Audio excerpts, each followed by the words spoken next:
Today's City Council meeting to help reduce the transmission of COVID-19. We've returned to holding our meetings virtually. This return to online meetings follows an increase in COVID-19 cases and updated mask requirements. We are closely monitoring the situation, and the council will return with hybrid or in-person meetings when appropriate and safer for the public and city employees. As many of you know, there's no public comment during a work session. However, please join us remotely for the 7 p.m. formal meeting tonight to share any comments. Your feedback is always welcome, and you can share with the City Council anytime by mailing us at P.O. Box 145476, Salt Lake City, Utah 84114, or emailing us at council.comments@slcgov.com, or by calling our 24-hour comment line at 801-535-7654. So we're going to move straight into our work session items, which is item number 1, which is just informational updates from the administration. So I'm going to turn this directly over to, I see the mayor. I'm sorry, Mayor, I don't know if Rachel is here or Lisa, but we're going to just turn it straight over to you. The whole crew's here, but I'll speak to you first, give you a COVID update and a little bit about eviction moratorium expiration and rental and rent arrear funds that are available. Then Andrew's going to give you an update on homelessness, and then Chief Brown on policing. Does that sound okay, Mr. Chair? Great, thank you. Let's go to that first slide. The next slide, I mean. Everything's going up still. Case-wide or cases statewide are going up. 7-day average is up. Young student numbers are up on a statewide and a Salt Lake County level. You've got the ICU utilization staying right around 34% for COVID ICU. You can go to the next slide. Here's that student case data that is on the Salt Lake County COVID dashboard. You can look by district. And of course, next week will be the 30-day point since that mask mandate went in place or the next meeting prior to that 30-day expiration for the council to consider an extension of the mask requirement. This is the same data that you and I and everyone in the public has access to from Salt Lake County Health Department. And 18 of the 37 schools in our district have cases, and those cases altogether total 36 students over the last 14 days. So that 18 number for Salt Lake City School District behind the 36 are cases older than 14 days. So 36 in the last 2 weeks. I'll just make mention that we have 21,000 students or so in Salt Lake City School District. Murray has 6,000, about 6,500.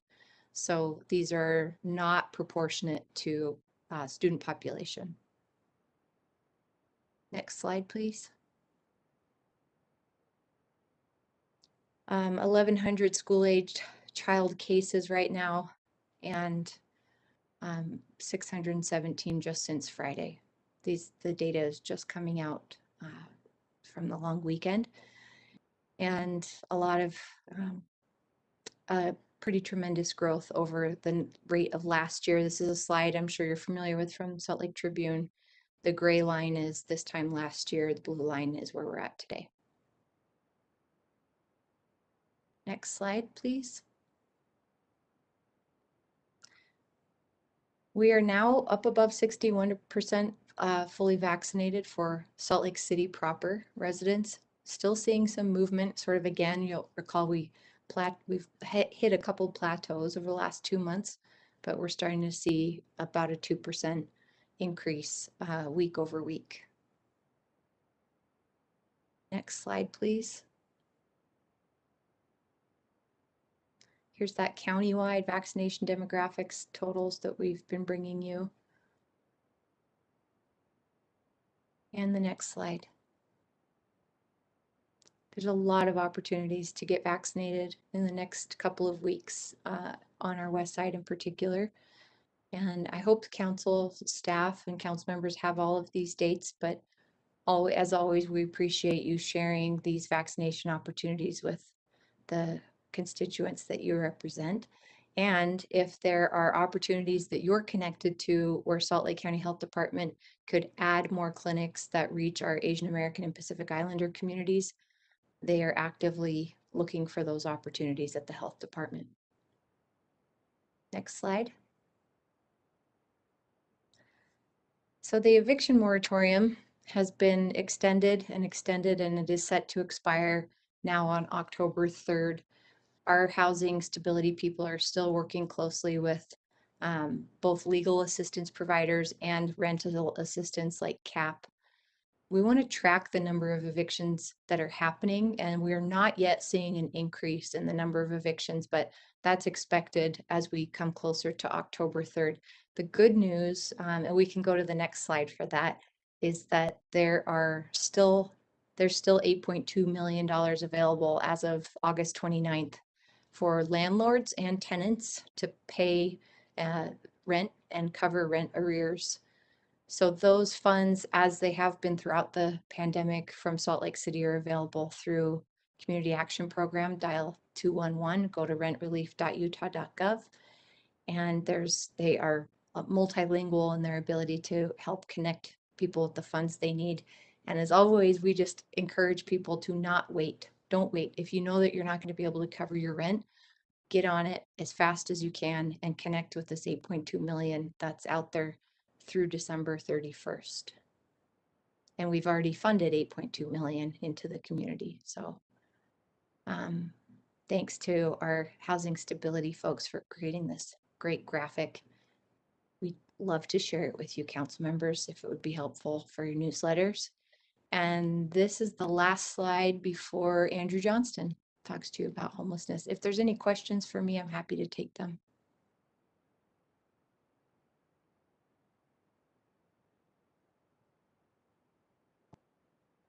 Andrew? Thanks, Mayor. Next slide. This is the typical update on the capacity at the resource centers for adults. And you can see it's up above 91% on average for all three of them. This data is about a week old. Due to the holiday yesterday, it takes the state a little longer to process the data. So we'll have probably a couple weeks for you next week when we meet again. Next slide. The one thing that's new this year is a fall point in time count. There's a federal mandate to do a point in time count every year, and generally it's in January during the wintertime. Due to COVID and the impact that had on doing that count this year, it did happen, but not the same way we typically do. There was a great desire on the state level to get more information as much as we could this year. So doing a special one September 10th, this Friday. It's from 3 a.m. to 6 a.m. It's run by volunteers, so anybody can sign up online or contact us and we can put you in touch with the right people. And you go out in teams and you meet with folks and get information about them. And we do a literal count of everybody who is homeless on the streets. This also includes folks in the shelters and other resource centers to include a whole full picture of who's out there this time of year.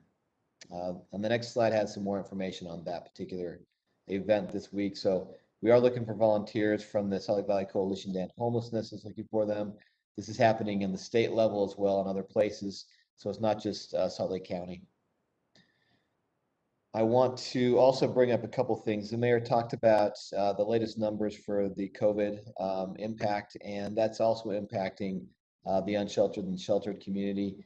And so in coordination with Salt Lake County, the health department in the county, there's a lot of work by the Salt Lake Valley Coalition and the Resource Center operators to ensure there's ongoing testing, immunizations, outreach to folks. And also there's a lot of coordination right now on quarantine and isolation needs. We had we as a system had a lot of beds last winter to handle that. And when it decreased, the need decreased, it wasn't financially feasible to keep all those empty beds going indefinitely. So looking to ramp up more options going forward right now in the fall as we see an increase in rates both in the hospitals and outside. The last piece is talking about overflow for this winter. We have been, from the city end, working with the county and the state to coordinate our federal stimulus funds, and then looking to our community partners through the coalition and the nonprofits who are actively seeking options for folks to be this winter. And those efforts are ongoing. We are talking multiple times per week amongst all the partners, the government and the nonprofits, to talk through plans, what they're seeing, what options they have available. And there are actual applications going in next week to the state for their GOPB funds, which are a state match program. So those efforts are going forward, and we'll have more updates as we have more information for you all. Are there any questions I can answer?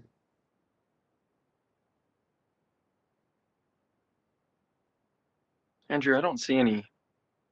Unless speak up, council members, in the case I don't see you on your block here. If not, you all know where to find me anyway, and feel free to reach out and we can update you as much as we can. Thanks, Andrew. I appreciate you, Mayor, for being here. So we're going to turn it over to Chief Brown, correct? Yeah.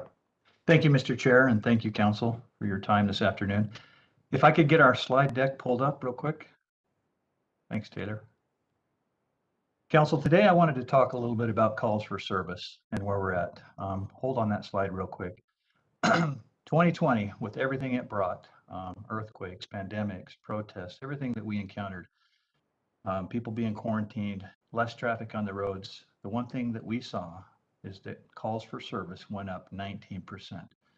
For whatever reason, someday some criminologist will probably explain that to us, but we know that during that time we responded on over 19,000 calls for service compared to the 3-year average. And as we move into 2020, that pace has not slowed.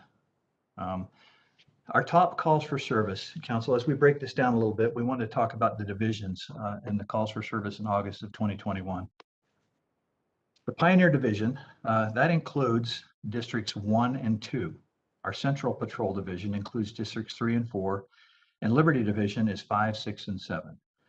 The reason we have 3 different divisions is it gives geographic accountability and allows our police administrators, our captains, to work with their staff and problem solve from an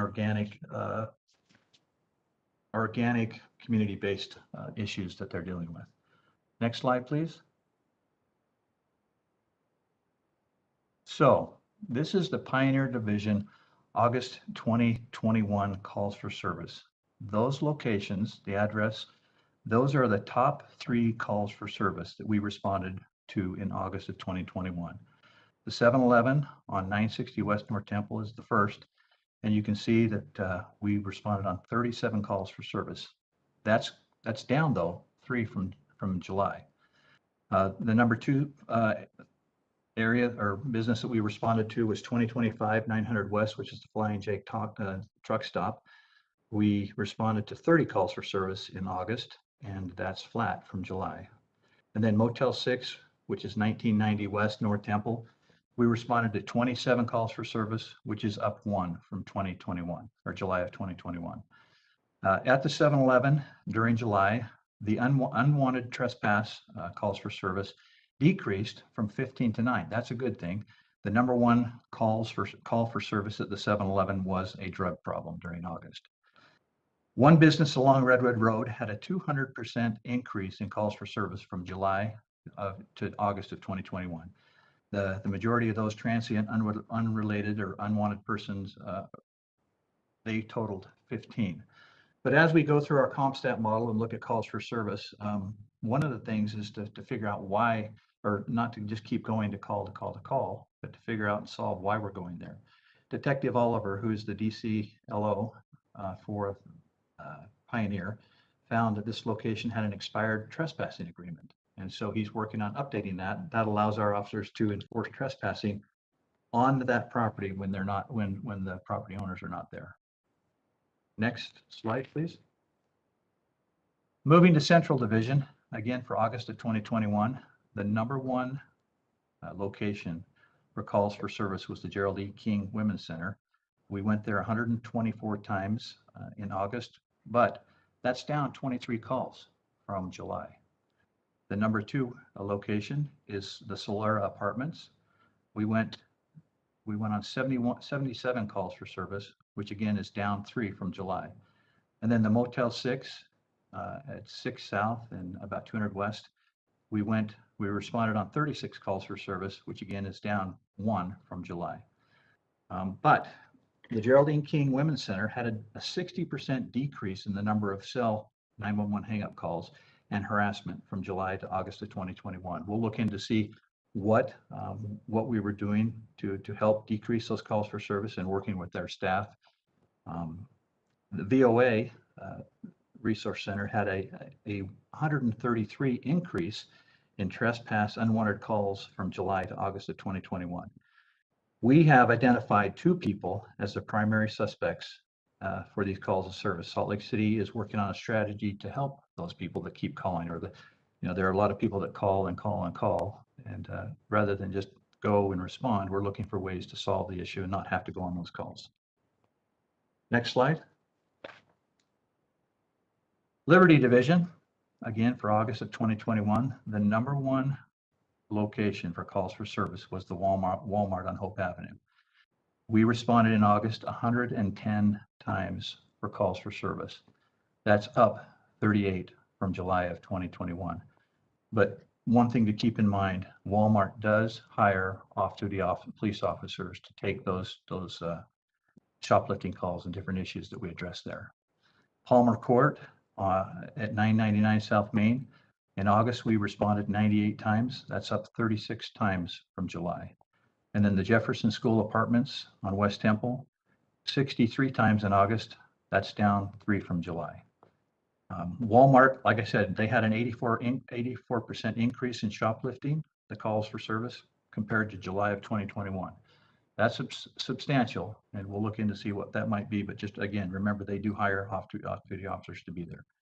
Palmer Court had over 200% increase in family fight, DV fight calls for service compared to July of 2021. Again, that's something that we'll be working with them and their staff to see if we can address. And then one additional note, one business in the area of 900 East, 21st South, they called at least 15 times in 25 days about a trespasser. The subject, or this individual, has been formally trespassed but continues to return. We're working with a strategy with that business to prevent this person from coming back onto the property and then having to respond to those calls for service. Next slide.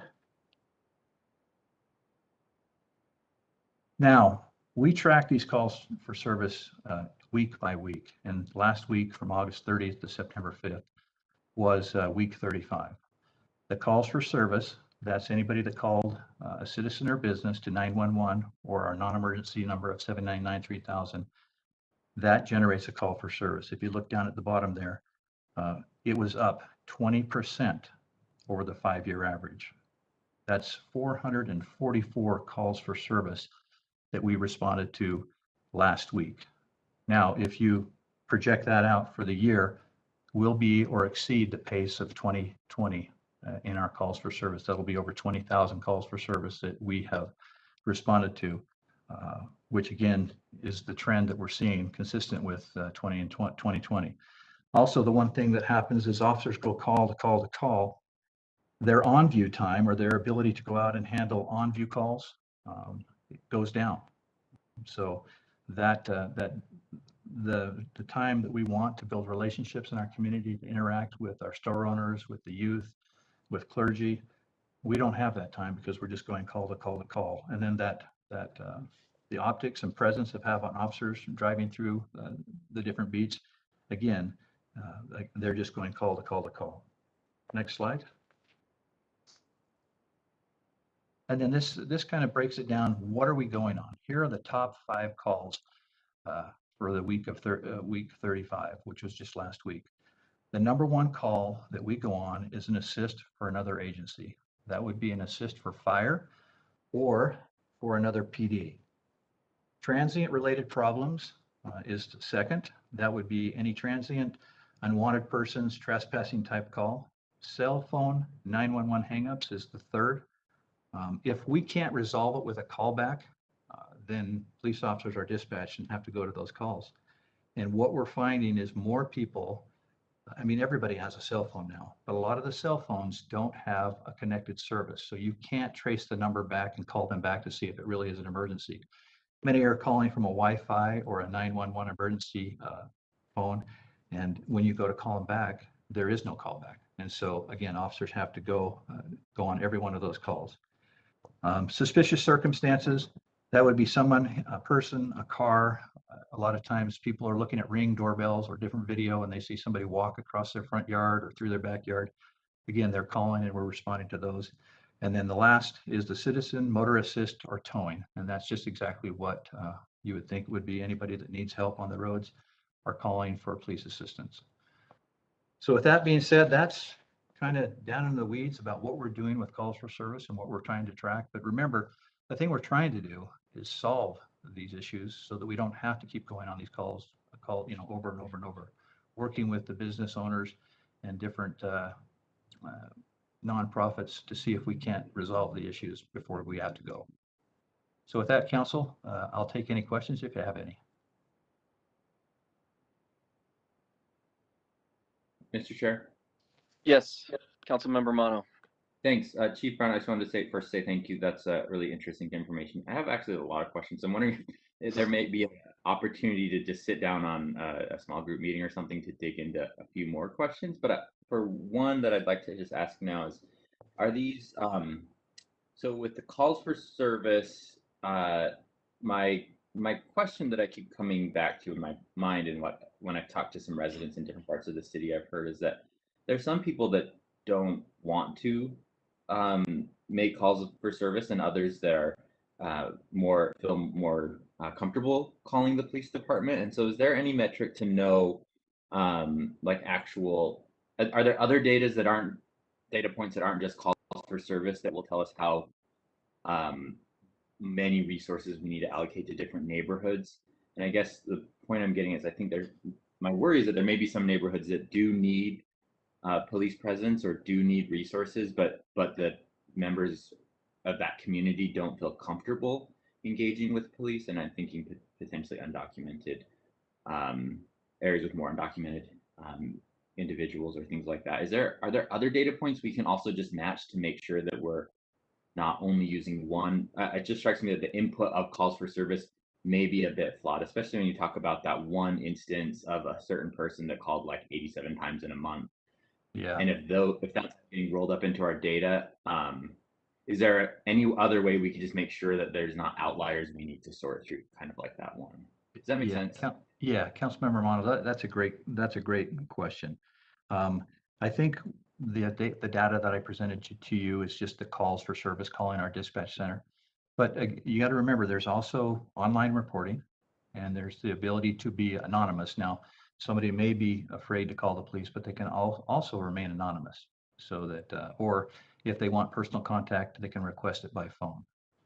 But to your last point, to overcome that fear of calling the police, that's going to take some time. It's going to take some work. We need to build those relationships and trust. to let them know that they can call us. We're not interested in their status. We're interested in their crime, and we need to make sure that they feel safe in calling us for service. So I would welcome further conversations we can dig into this a lot more. But thanks for those questions, and I'll look into those things as well.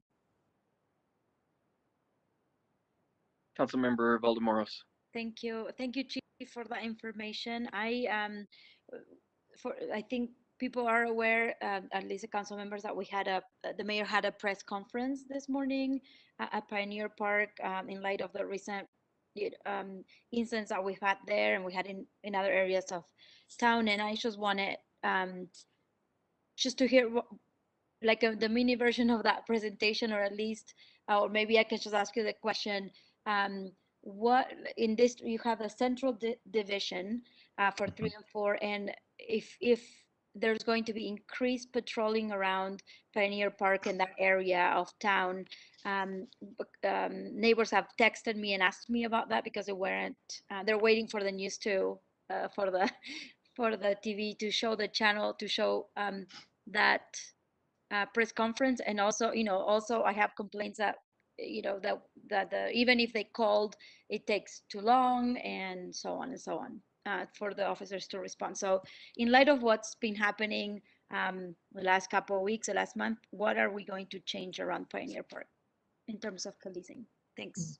Council Member Valdemoros, thank you. And you were there this morning. Thanks for your support as well. What we're trying to do is, look, we go on a lot of calls for service, and it's no secret that our staffing's down a bit. Look, we're doing great. We're hiring, and we appreciate the council's support, and especially the mayor's support, and especially with those raises, because that's been great. But every week we respond to anywhere from 200 to 250 calls for service that are related to people that are experiencing homelessness. That can be trespassing, unwanted persons, things like that. With the additional calls for service that we're experiencing out in patrol, our officers are going call to call. We talk about doing the star pattern. They're going all over the city. They're not really having the time to dedicate to their beats. So what we've done through Mayor Mendenhall's CCP program is we've done an extensive crime or a camp relocation and crime mitigation. We have allocated funds, and you've funded monies that we can now, on overtime, put officers in those high priority areas so that they can be a constant presence, so that they can be there to address the issues. Because it makes no sense to do these relocations and then turn around and let everything that was wrong or bad or a public health issue come back in. So we've allowed officers 24/7 to be in those areas, in those locations, to increase their presence. And so that will include the area down around 7th South and State, but also down around Rio Grande. And immediately when that situation arose on Saturday, we expanded the boundaries of the Rio Grande focus area, and officers since then have been spending much more time in that area. So what the community will see is more officers in those areas working to increase public safety and prevent crime. Thank you. Thank you. Any other questions for Chief Brown? Yes, I have a question. Okay, Councilmember Ferris. Chief, similar to what Councilmember Valdemoros asked, have we considered, and honestly, I don't know that you can answer this here now, but something to consider for a future briefing, that because of we did the press conference this morning in Pioneer Park. We all acknowledge that there have been significant issues in lots of parks throughout the city. Have we considered, although we've pulled a lot of officers to be more call responsive, could we instead apply some back to the Parks Patrol assignments, so that we've got something a little bit more proactive in the parks where a lot of these calls are originating? Yeah, Councilmember Ferris, thank you. And thank you for being there this morning as well, for your support. Yeah, as the council knows, we have 3 bike squads, 1 for Liberty, 1 for Central, 1 for Pioneer. And then the 4th is a park bike squad. Because of the backlog and calls for service, we've taken those squads and asked them to help with the 911 calls, with the 799, 3000 non-emergency calls, to see if we can't clear up any backlog that may be out there. And then once that backlog is manageable, then they go about their project areas and the different zones and areas and parks that they work. So the park squad does spend a lot of time in the parks, but it's a balance. You have to find that balance right now, and until our staffing comes up, and I'm hoping in the next couple months we will really see an influx that will allow us to put those bike officers back into the parks, into the communities that they need to be. But they are working. They're still working on a balanced schedule, those project areas along with patrol.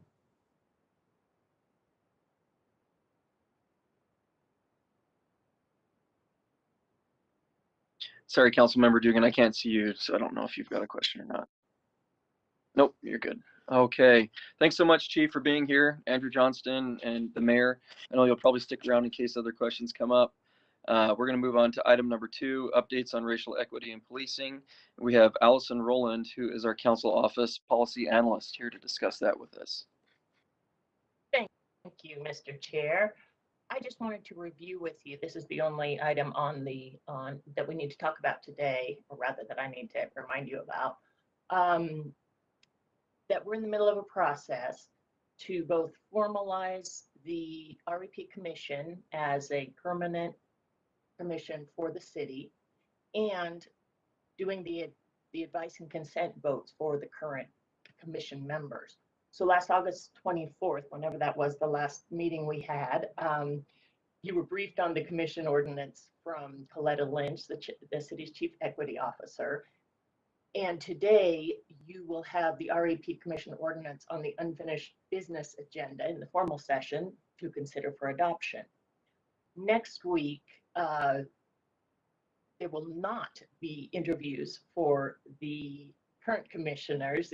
Typically in an advice and consent process, you would have them, but the chair and vice chair have opted not to have those interviews, given that the past success of the current council members is pretty much accepted by everyone. And so that we'll just go straight ahead on September 21st to the advice and consent for these members on that evening. Did that all make sense? Okay, good. Thank you. It did to me, Allison. So if it didn't, council members, please speak up. Mr. Chair, if I could just clarify a little bit. Please do. Okay. So the chair and vice chair, in deciding not to do the interviews, was also very concerned about not delaying the commission to get up and operating under their new form. So we raised the idea of inviting commissioners in over the next several months to either share information or for council and the commissioners to get to know each other. But that was the reasoning, is there's no, first of all, as Allison said, they've already been doing the work. But second of all, if we held up all of the appointments in order for you to have time to interview them, it would take several weeks. So that was the thinking. Thanks for that, Cindy, that added bit. That's very helpful. I messed up and did not give Rachel Otto an opportunity to speak from the administration. So we're going to just go back to item number 1 quickly and give Rachel an opportunity. Thanks, Mr. Chair. I actually just needed to correct something that that I mixed up on the previous slides that we showed you, and just want to clarify that while the CDC, this is regarding the eviction moratorium, and while the CDC had originally intended for that eviction moratorium to stay in place until October 3rd, the Supreme Court subsequently decided that the moratorium ended at the end of July. So there's been a little confusion in the intervening time, because the Supreme Court didn't decide that until the end of August. So there's a question as to whether tenants have been covered until the end of August. And then there have been I think, a lot of confusion around when the date actually is. But as we get closer to that October 3rd deadline that was originally in people's minds, I think we are expecting to continue to see evictions increase. And the message, of course, remains that we still have rental assistance available for people and hope that they can seek assistance sooner than later. So just wanted to clarify those dates. I apologize for that error. No, thanks, Rachel. And just to be clear that the money is still available for those individuals that are on that bubble, right? It's 8.2, is that correct? 8.2 million? That's right. Thank you. Yep, I just saw a couple of hands, so I don't know if that was just them scratching their faces or is everybody good to move on? We're good to move on? Okay. Item number 3, we're going to move on to potential ordinance for a rezone and master plan amendment at 554 and 560 South, 300 East. We have Nick Tarbett, who is a council office policy analyst. We've got Nanette Larson, who's a principal planner, Marielle Worthland, who's the applicant, and I believe we have our planning director, Nick Norris, available as well. So Nick, I'm going to turn this over to you. All right, thank you, sir. As you said, this is a briefing about a proposal to amend the property at 554 and 560 South, 300 East from RO to RMU, and to amend the Central Community Future Land Use Map. These proposed amendments are intended to allow retail service uses on the property in addition to office uses. So I'll now turn the time over to Nanette. Thanks, Nick. Nick, do you have the presentation? Oh, great. Looks like Taylor's pulling it up here. Great. So Marielle Worthland, with representing the property owner, is requesting an amendment to the future to the master plan's future land use map and zoning map on the properties located at approximately 554 and 560 South, 300 East. The proposal is to amend the master plan and rezone the 2 properties. The amendments proposed, as Nick was saying, is to allow for retail services on the site. Last year, the applicant applied for a business license for retail services on the site, but was denied because retail is not permitted in the current zoning district in the RO zone. Next slide.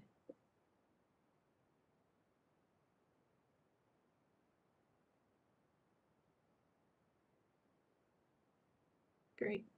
The properties are currently located in the residential office zoning district. The applicant is proposing to rezone the site to residential mixed use, or RMU.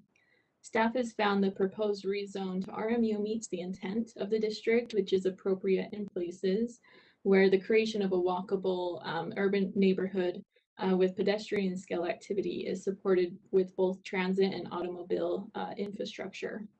And next slide, Taylor.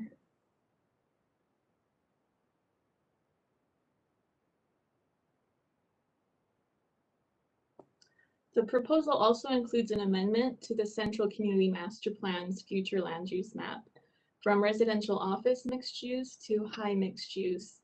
Staff has also found that amending these sites from residential office mixed use to high mixed use is appropriate in the master plan, as the Central Community Master Plan high mixed use designation allows for medium to high density residential and higher intensity commercial types of uses. The recommended locations for high mixed use in the Central Community Master Plan is near light rail stations near the downtown area. The subject sites are within a half mile from the library light rail station, which is considered to be walkable. And next slide. The site is also within the East Downtown Neighborhood Plan. Within this neighborhood plan is a view corridor and height limitation map to protect the view corridor for the State Capitol building, the Cathedral of the Madeleine, and the City and County building. The subject sites are within the 75-foot height limitation recommendation. This height limitation is in line with the building height allowances of the proposed RMU district. And next slide. The difference between the RO and the RMU districts includes a reduction in front and side building setbacks, as well as an increase in building height. Overall, staff has found that the petition for the master plan amendments meets the standards and criteria. that are listed in Title 21A and recommends that the City Council follow the recommendation of Planning Commission to approve the master plan and zoning map amendments. And I think I saw Marielle's was present in this meeting as well, and I believe that she's prepared for any questions that you might have for her, and I'm available for any questions the council might have for me.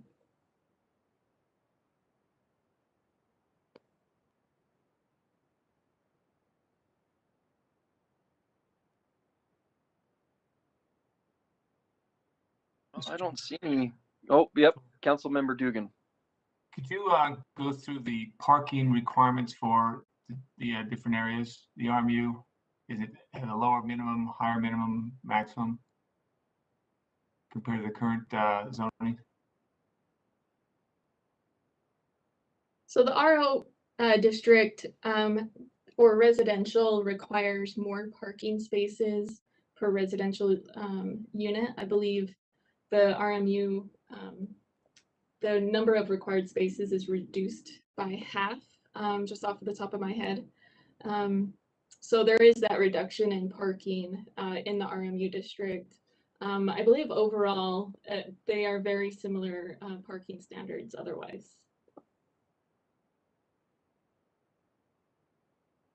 Thank you.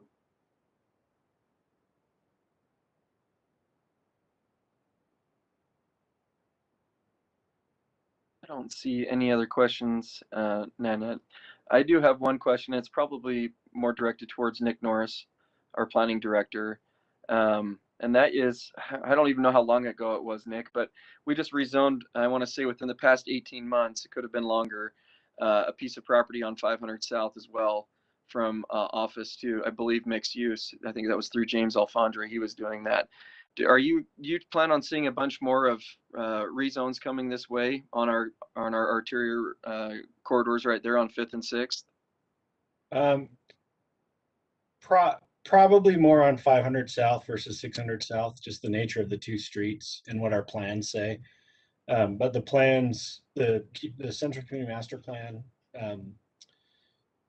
Nan had a portion of that up, and you can see that it in that general area, particularly the further west you go on those two streets between downtown and say 600 East, there definitely is more intensity anticipated in those along those few blocks. Less so on 600 South. Mainly 600 South starts to step down in intensity the further east and south you go, and so the plan would not support, at least how it's written now, would not support any additional building height in particular in those along that corridor. But on 500, you see a demand coming that way for Salt Lake. Yeah, I think we're seeing a lot of the office buildings that are on 500 South start to reach the end of their useful life, where they otherwise need significant updates and changes. And there's evidence that property owners view that as an opportunity to redevelop the site versus update existing buildings. Great. Thanks, Nick. Appreciate that. Did we want to give Marielle some time to talk about that? I know that she doesn't have a project proposed, but is just currently seeking that.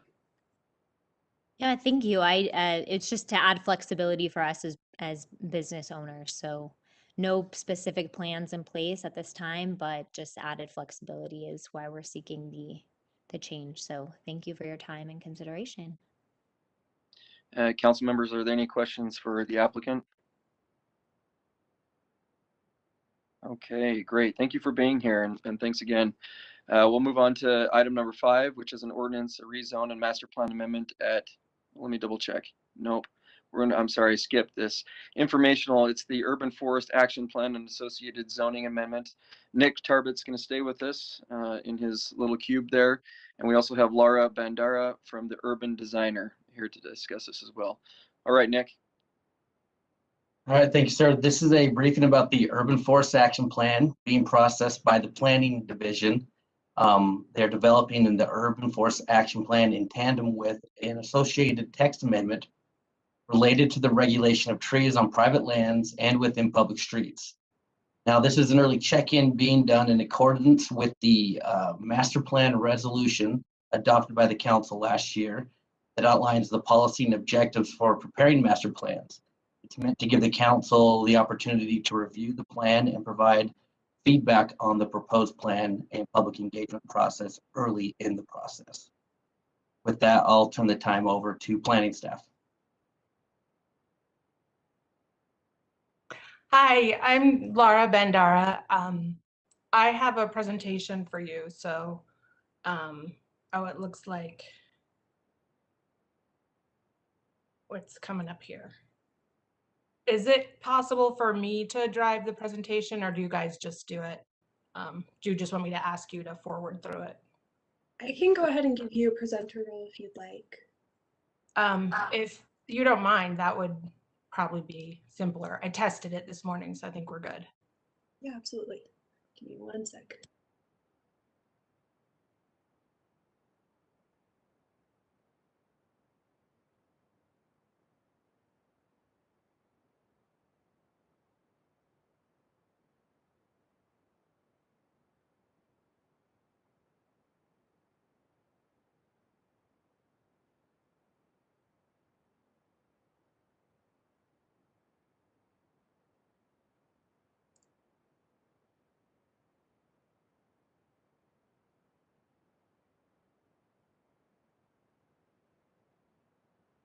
Okay, can you guys see the Urban Forest Action Plan screen?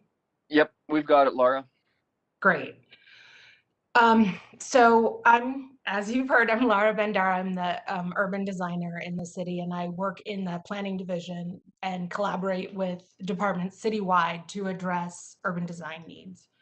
So the big picture purpose of the action plan is to take a holistic view of the urban forest to address interconnected challenges, develop priorities, find solutions, and build a long-term plan of action. And policymakers, planners, community members create action plans to unite a broad range of community stakeholders around a shared cause. So in terms of rooting it in our past plans, really what we're trying to do here is collaboratively develop the steps needed to realize this vision set out in Plan Salt Lake. And because the urban forest is a modified natural system that intersects with all kinds of built systems, particularly underground utilities, it's something that really requires collaboration for it to thrive. And in recognition of that, we've created a collaborative project team. So the project is led by planning and collaborating closely with urban forestry, of course. And then we also have sustainability and water quality managers in public utilities as team members. And I did just want to make a quick clarification from the agenda. So this plan is being entirely done in-house, that we don't have any consultants working on this. So the guiding principles of the action plan are those you see here. So the urban forest is a public good, right? Like streetlights, roadways, sidewalks. It's a network and an amenity that's used and shared by everyone.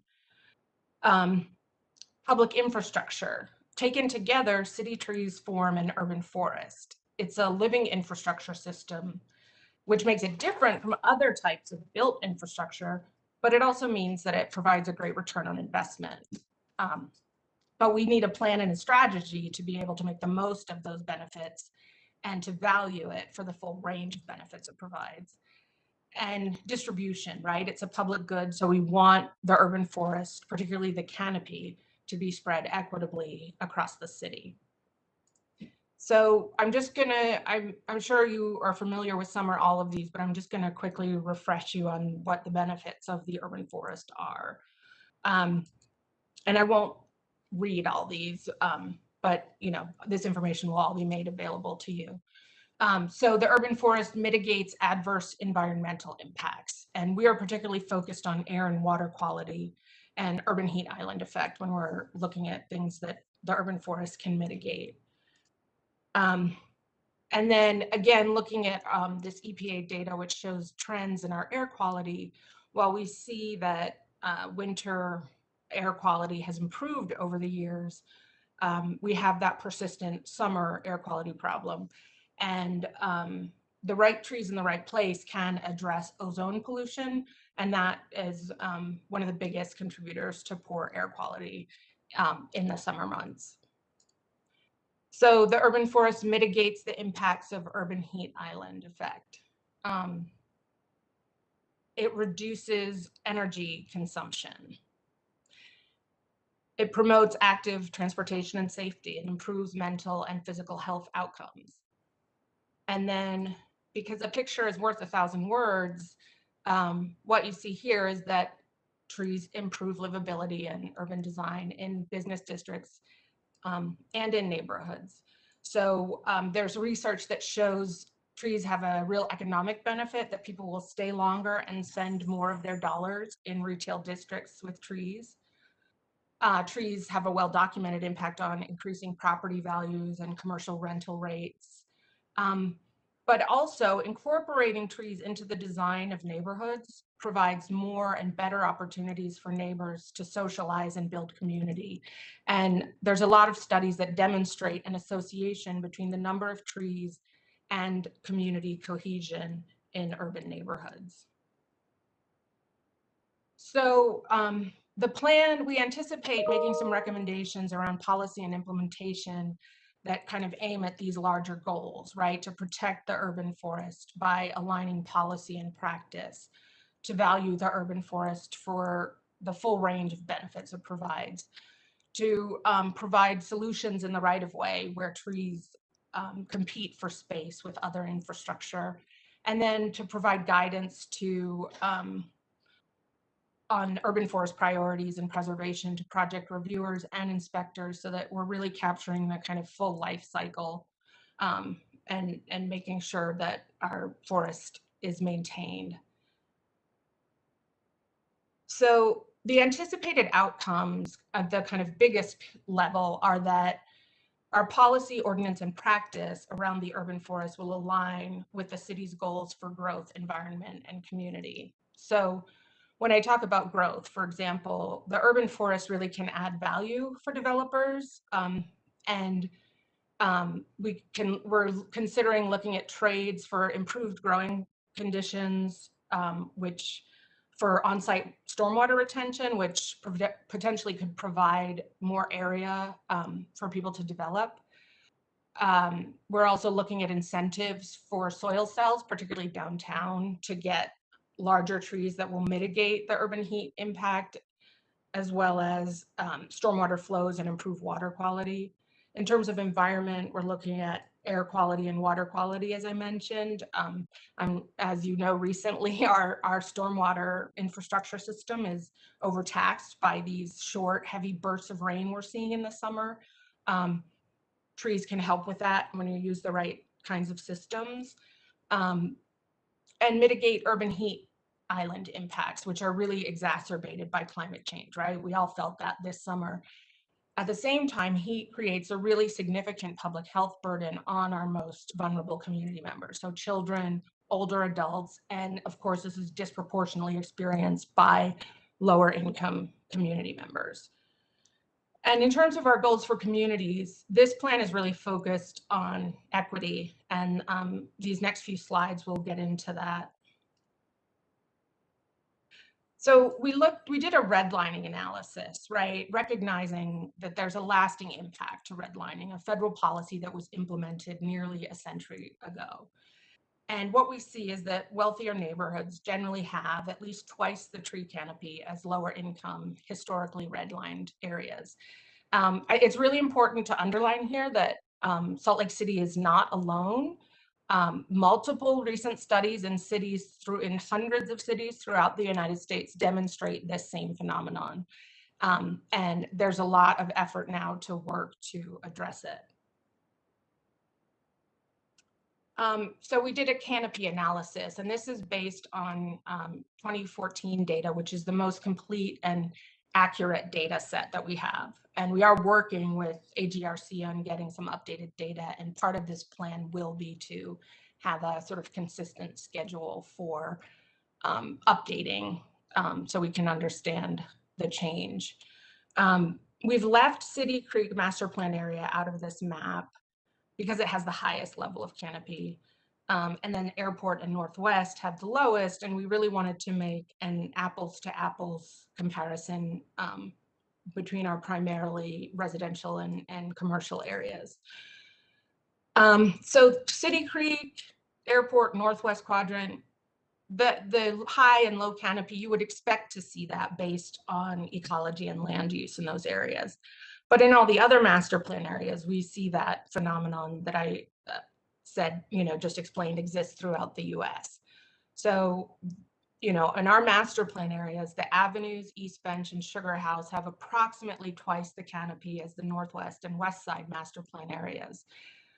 Downtown is an interesting exception. It has the lowest amount of canopy cover of all of our, residential and commercial areas. So the East Side actually has an average of 4 times the canopy of downtown. And while this has a relationship to historical redlining, particularly in the southern part of the downtown master plan area, it also has to do with challenging growing conditions in our most highly paved master plan area. So this map demonstrates the differences in land surface temperature at a single point in time. And land surface temperature is, NASA provided us with this data.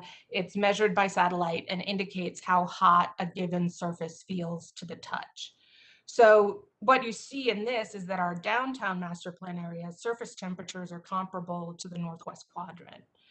And when you look at this, you might scratch your head when you look at Capitol Hill, but it's important to remember that we do have a lot of industrial areas included in that master plan area, along with, this was taken at 5 p.m. on July 31st, west-facing slopes that have been heated up throughout the day.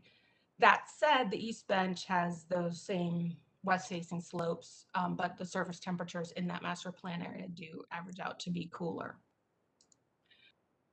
So redlining policies of the past also have implications for the distribution of urban heat island effect. And I want to be clear that urban heat island effect is due to a complex interaction of variables, and we couldn't capture all of those with what we're doing right now.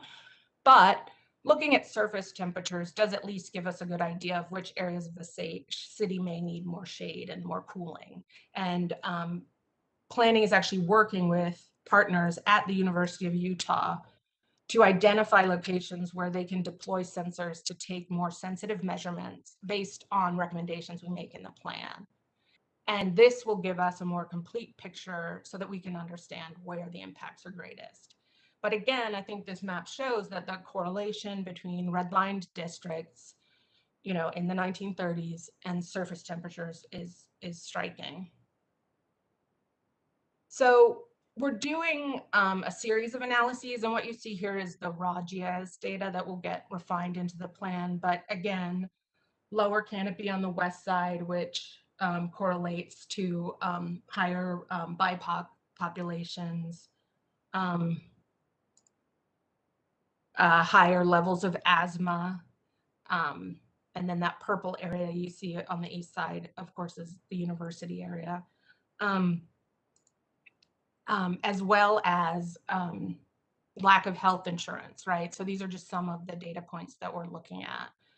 And then just to quickly wrap up with a sort of example solution, because a big part of this plan will be to run these analyses and then look at best practices and propose some solutions. Suspended pavement technology is one that there's a lot of research that shows this works very well. So suspended pavement systems, some of you may have heard of them referred to by a brand name, Silvacell. But what they do is they provide space for tree roots to spread without having compacted soil. And they also provide area to store overflow stormwater, which eventually waters the tree and infiltrates into the soil. So that does two things. It filters that water and recharges the groundwater supplies.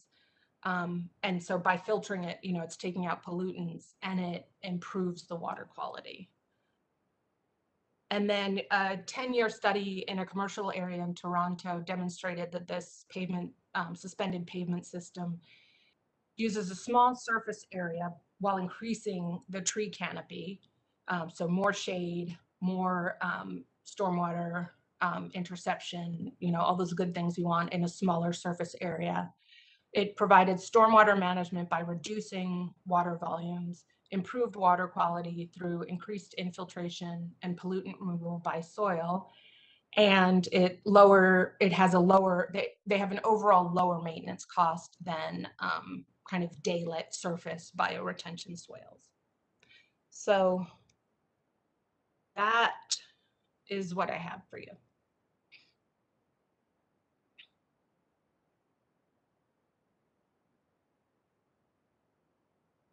Thank you, Laura. I'm just waiting for us to go back to the regular screen so I can call on council members for questions.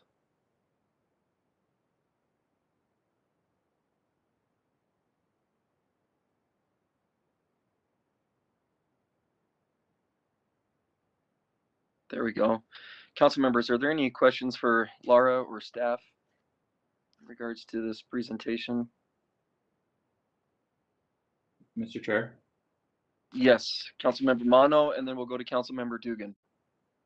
Thanks. Laura, that was really interesting, fascinating, and also sounds is very critical for a lot of reasons. I like that we touched on economic reasons why our urban forest is important,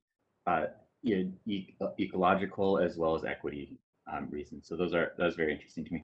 I have a question though, and I'm I guess encouraged that this plan is being generated or being led by the planning division. My question is, I guess in my experience as an architect, I'm like going through and you're site planning a project, and whether or not you save a mature existing tree is oftentimes the lowest priority that the client tells you, because you have these really firm setbacks and number of parking stalls required and number of, all these geographic things that are based on lot lines, and they're not based on whether an existing mature tree is present or not. And there's no like exceptions to, well, the tree's here, if I can move my driveway a little bit closer to the property line, or I could have a few fewer stalls or something like that. Is there a thought or precedent with other cities where they're allowing some sort of geometric exceptions to our zoning laws in order to preserve mature trees? Or do we just say, look, it's probably, you just want to replace it with a tree as quickly as possible? What's the best practice there? And will this plan look at that? Yeah, so this plan is looking at that, and that actually is a piece of the associated text amendment, because we've looked at best practices. We've sort of run an analysis of our code, and then we're going to look at which parts of the code it should fit in. But again, some of this comes down to just having the right information in the right place. So we're working on, right now, our urban forest information is all maintained by Davy Tree. And so it doesn't exist in our GIS system. So we're working on getting it into our GIS system so that, when an architect or designer pulls up their site, they can say, oh, there's a tree here, right? I mean, really basic stuff. But yes, so essentially this plan will make recommendations for what some of those best practices are. We have a lot of the policies in place, and I think some of it comes down to making sure, again, it's that collaboration, right? So that everyone who touches the project at some point in the city, has a recognition of the value of trees as public infrastructure. So it doesn't mean that you can save every tree, or even that every tree needs to be saved. It's more, where can we maximize the property the city owns?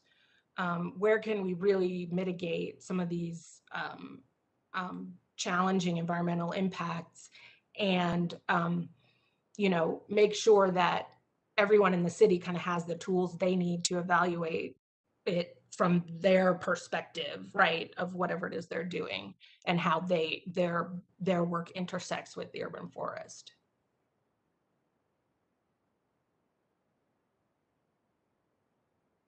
Answer your question, Councilmember Romano. Great. Councilmember Dugan and then Councilmember Valdemoros.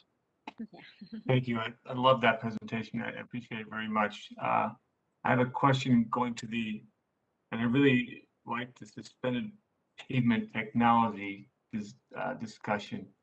And I look at that and go, it's got to be a little more expensive than just planting a tree.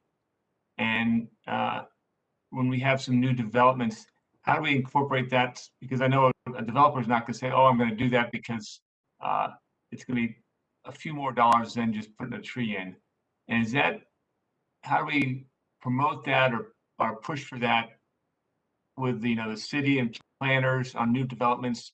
We have the fleet block, we got a research park going into different things. We have the whole downtown area. And how do we incorporate that? Because we have all the stormwater runoff problems in the future. We will have more. And how do we make that a reality vice just a nice presentation and a nice view from Toronto? So we have a whole kind of suite of ways that we can do that. One thing that so right now we're focusing on areas that are highly paved, right? Like downtown, because in a lot of areas we have very large park strips that support large trees. And that's great. Like, we don't need to touch those. For downtown, with all these new projects going in, one thing, last month, I, with the mayor, presented to the Downtown Development Committee, essentially a modified version of this presentation that focused on the suspended pavement. And so we're going to have a sort of charrette style workshop to come up with some goals. So it could be through, with working with the Downtown Alliance, but I think, there's a whole range of things where we can provide incentives to use these technologies. We can also look at, there are some new state requirements related to stormwater on sites over an acre where they have to retain stormwater on site. Boise has done some stuff where they've traded that. We may be able to see if there's adjacent parcels that add up to an acre that we could then, instead of them retaining the stormwater on site, get them to pay for the Silvacell, because the cost would probably equal out. We could even look at sort of a sponsorship model, depending on how we want, and Nick Norris probably would have more insight on how that might actually work. But I think it's something that it sounded like there was support when I went to the Downtown Development Committee to, I think, engage them early and often and make sure they understand what the real costs are and how, but also what the costs are of not doing it, right? Because we've seen that all summer. So I think that there is and then of course, with COVID as well, right? People want to be outside more. So how can we make outside downtown a better place to be?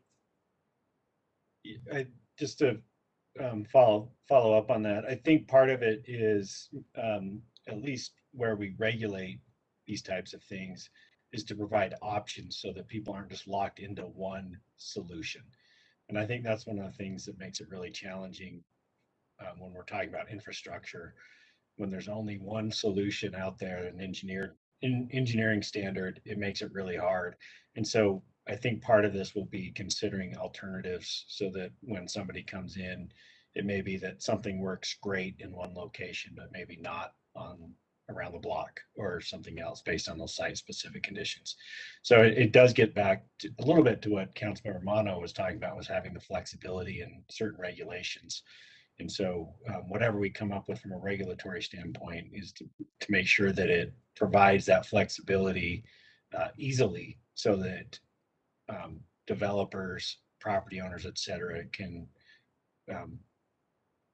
put that into their formula at the beginning of their development process instead of being surprised by something towards the end that they have to do that they haven't accounted for. Yeah, because I'm just looking at Station Center, Fleet Block, and other areas that are in the incubation stage now, or the early stages, and how we incorporate that in those developments sooner, or as back to the flexibility and back to making we incentivize it so that it could work, instead of going, oh boy, I wish we had done that. So I'm just like, I'm glad we're having this discussion now before we're actually, approving the plans for those areas. Well, and one thing I'm going to bring to you through the text amendment process to discuss, and other cities, some cities do this, is a soil volume requirement. And so that's really what trees need to thrive, is a certain amount of soil, but then there's these different ways to provide it. So, that is something that we can look at as well. I think that with something like the Fleet Block, it might even be possible to include something like this in the RFI, particularly because we know there are challenges with the existing infrastructure there.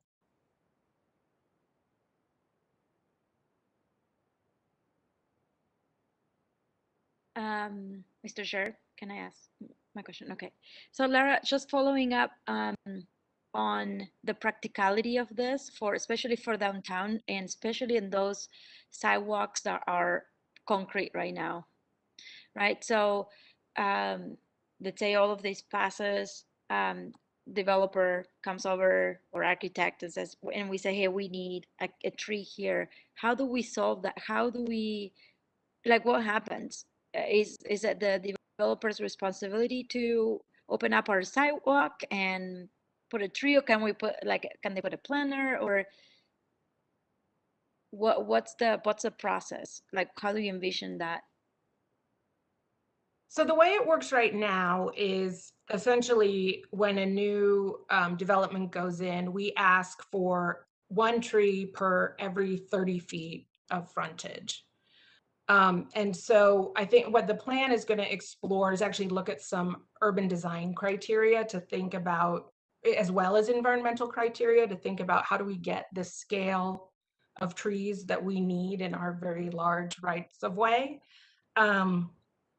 And so 1 tree for every 30 feet, and essentially as Nick said, we would be looking at some options for how do you provide that. And I think, typically what we've done in the past is try to incentivize in some way those suspended pavement systems, something that will get us larger, healthier trees that will live longer.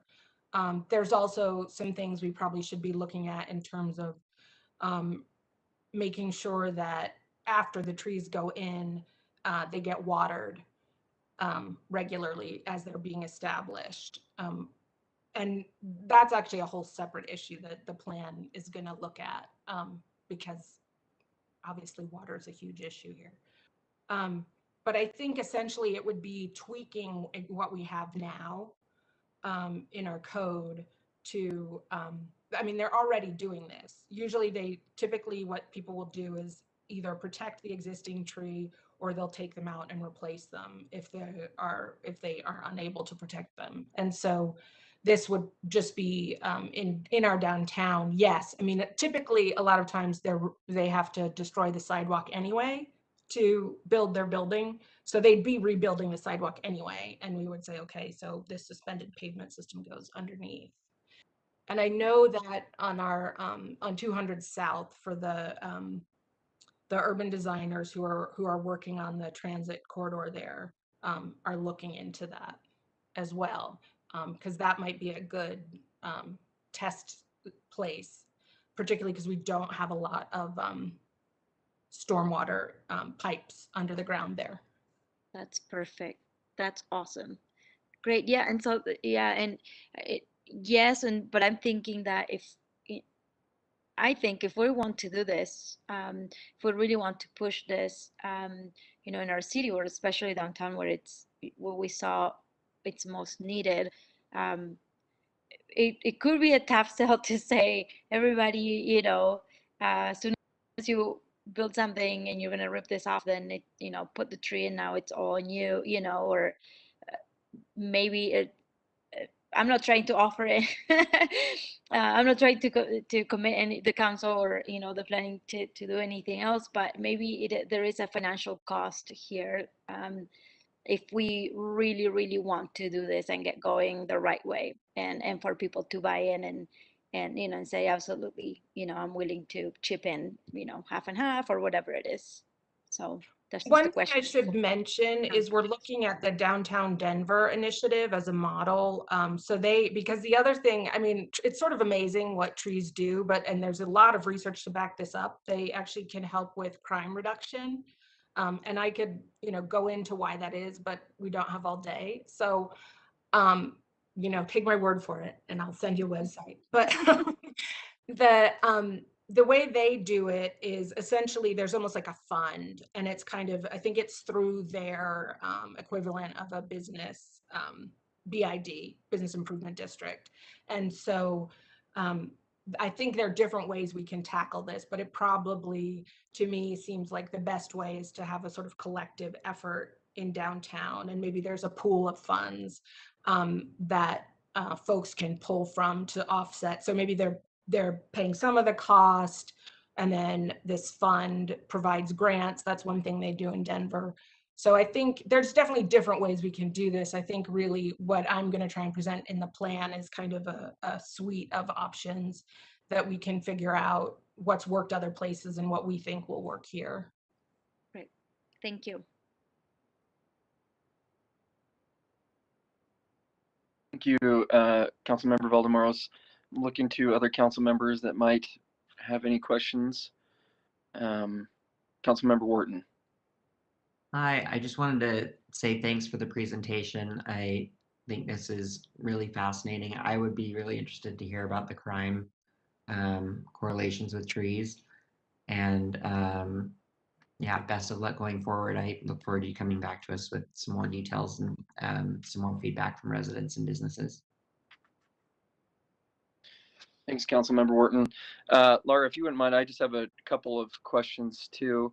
In our policy questions, number 2, it talks about other stakeholders. I think the University of Utah, I've heard from Councilmember Dugan speaking about Research Park up on the east side, as well as the potential of them with Station Center, with Fleet Block.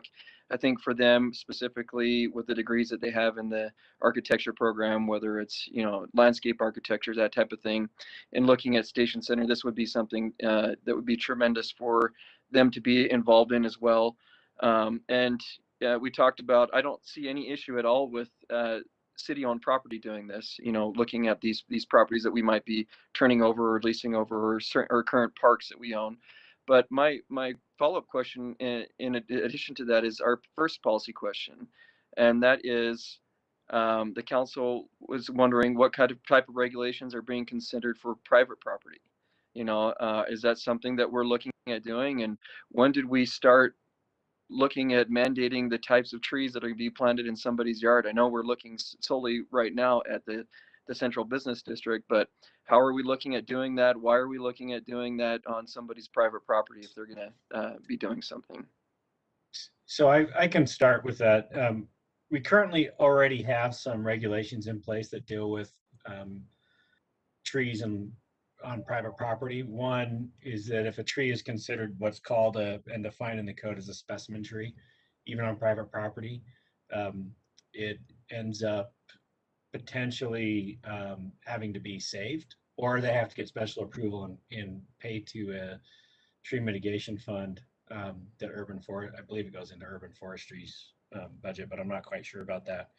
And 2, we currently require landscaping to be on certain water zones and how they're watered through automated sprinkler systems. And the idea behind that is so that plants that have similar watering requirements are being watered similarly and not wasted or overwatered or underwatered. And I don't know that we're necessarily going to get into species that must be planted, But I think one example of where we may end up is that if there's not space, for example, for a street tree in a public right of way, that maybe it can go on, maybe it'd be on private property if it can be close enough to the sidewalk and still achieve those same goals. So I don't know that it's necessarily going to be a bunch of new requirements. It may be tweaking some things and providing some flexibility. Like one thing, and this gets back to Councilmember Mono's first question, there's a little known clause in our zoning code that allows the planning director to actually modify setbacks and height to preserve existing mature trees on private property. It's rarely used. In fact, I think I've only done it once, and I don't know that we've ever done it outside of that. And so it's things like that we're talking about, so that we can try to be as flexible as possible, but still improve, increase our urban forest. Yeah, I really appreciated the slideshow that you had. It was awesome, Laura. It tells a telltale sign of trees and why the mayor has been so proactive, even while on the council, trying to push for more trees being planted by hiring another urban forester and pushing the tree initiative on the west side. I think she's at the forefront of what the real issue is, and making that come about with equity issues. So just to follow up, I'd love to see the University of Utah as one of the stakeholders, as well as discussing a little bit more with private property owners and what we're looking at with enforcing on that. I appreciate that explanation, Nick, but another concern I have is why this is called an action plan and not a master plan.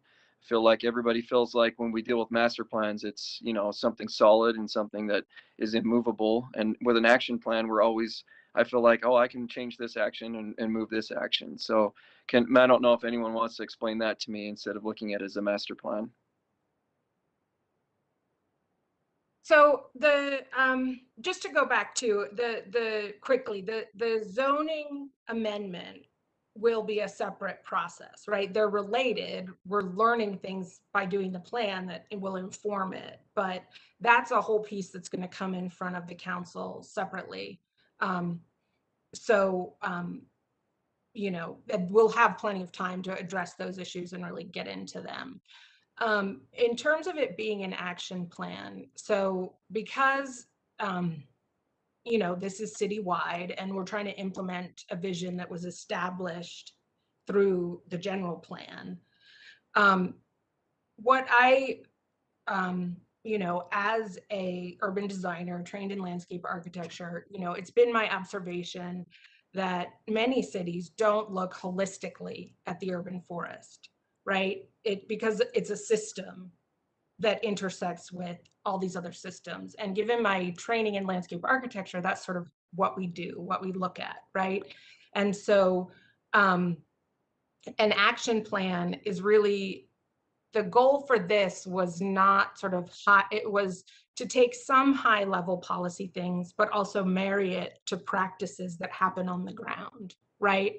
So a lot of this has been figuring out, where are the underground utilities that impact trees and vice versa? How can we solve those problems? And so an action plan, was the way that I felt would be most holistic to address these issues. At the same time, to me, this is really phase one, because this is going to be to get this implemented at the scale that we want it implemented in order to actually have an impact, to actually make parts of our city cooler, to slow stormwater flows, all those things that trees can do. We need private partners. And so there's going to be a whole second sort of phase after the plan is adopted. We're looking at a potential education campaign. And so again, having these sort of concrete steps that we can say, like, these are things we want to do, these are goals we have. That was the idea behind it being an action plan. One of the recommendations from the action plan will be to create an urban forest master plan. But this action plan allows us there's sort of so many steps and things we need to understand before we can even get to the place where we can master plan our urban forest. Okay. I'll kind of go on that, Laura. I'll take your word for it on that one. Mr. Chair, Yes.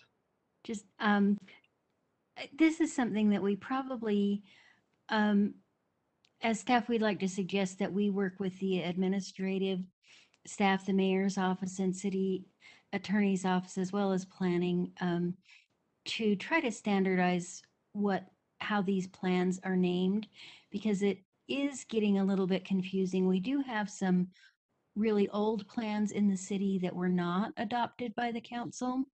And now the council has an ordinance that requires certain plans to come for formal adoption, and we've loosely referred to those as master plans. But as the plans come to you with all kinds of different names, it's getting a little bit confusing. And just this weekend, we had a confusion about the Foothill and Trails Master Plan. It was adopted as a master plan and then is referred to as some other type of plan. So if we could just kind of coordinate with the administration on that and maybe come up with how can we get a shared understanding and a shared like naming convention approach or something like that, so that we're leaving a good path for the future and not creating confusion for later. That's great. That sounds good, Cindy. Appreciate that. I love that suggestion, because I'm also thinking about the 15th Street typology guidelines from transportation, and I don't know what that is either.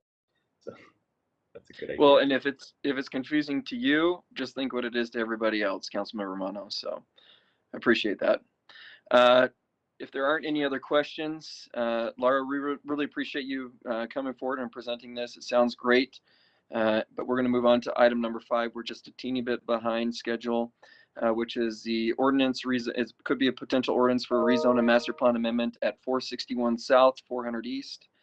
And let me tell you who's there. Switch over, which is we have Brian Fulmer, who is our council office policy analyst, and we've got Nick Norris, I believe, the director of planning. So Nick, appreciate you being here.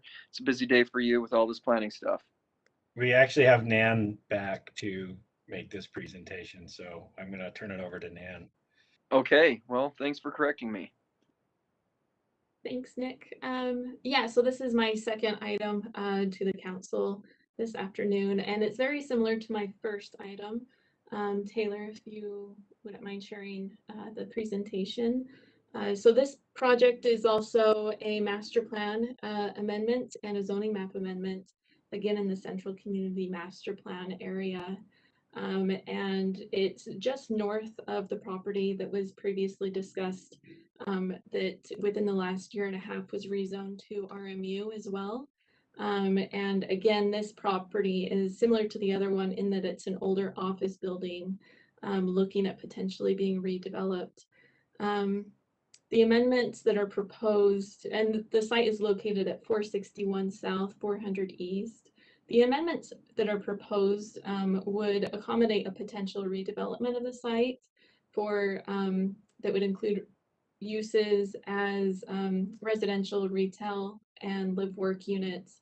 And it would eliminate the parking structure which fronts 500 South, 400 East, and Denver Street. This parking structure encompasses about 60% of the existing site. Next slide, please, Taylor. The site is located, again, it's an approximate 10-minute walk of 2 light rail stations, one of which is the library light rail station. It's near 3 different designated lanes, which are on 500 South, 300 East, and 600 East. And it's also located near 2 existing bus routes that are along 500 East and State Street. Furthermore, this site is considered highly walkable because of its proximity to different job centers and grocery stores. This site is also just outside of the Central City Local Historic District.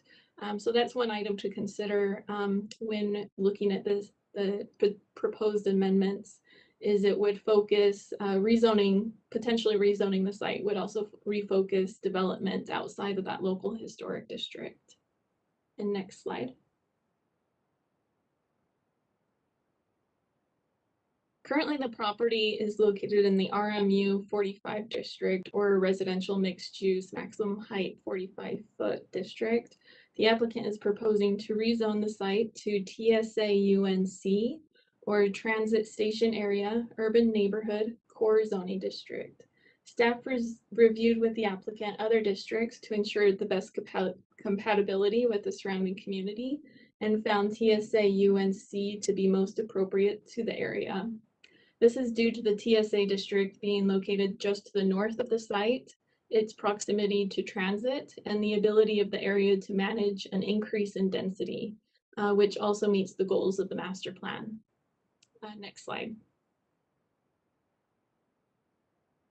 The proposal would also include an amendment to the Central Community Master Plan from residential office mixed use to high density transit oriented development.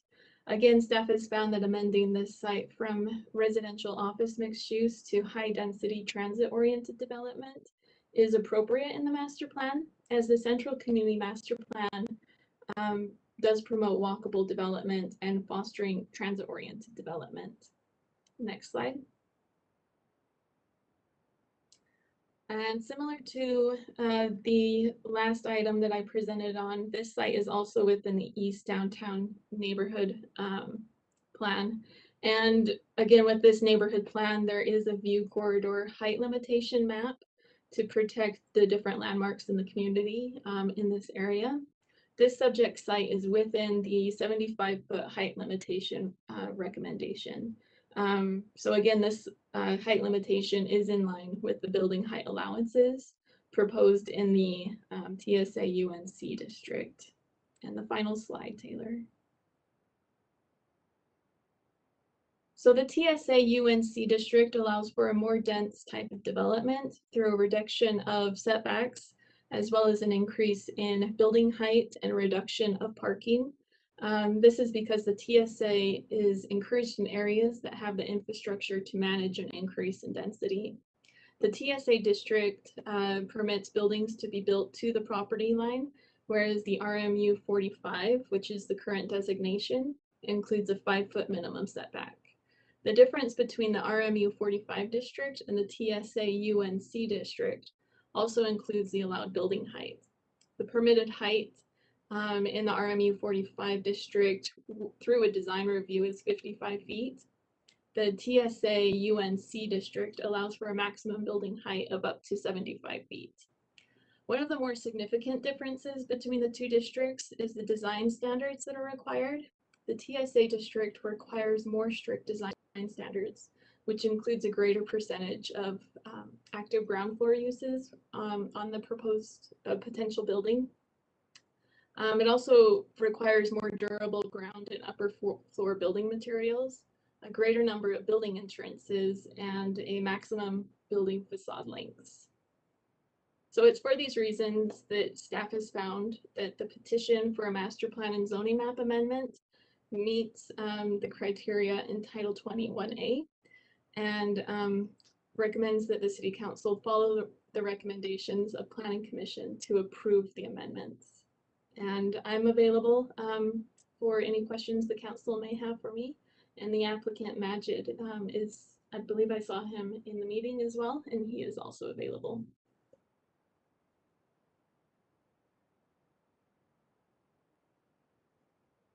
I apologize to our policy analyst, Brian Fulmer. Brian, did you have anything else that you wanted to add? I should have turned it over to you at the beginning. No problem. Ann covered everything that I had to say, so thank you. Okay, great. Council members, we're going to open it up to questions, either that for planning staff or for the applicant himself.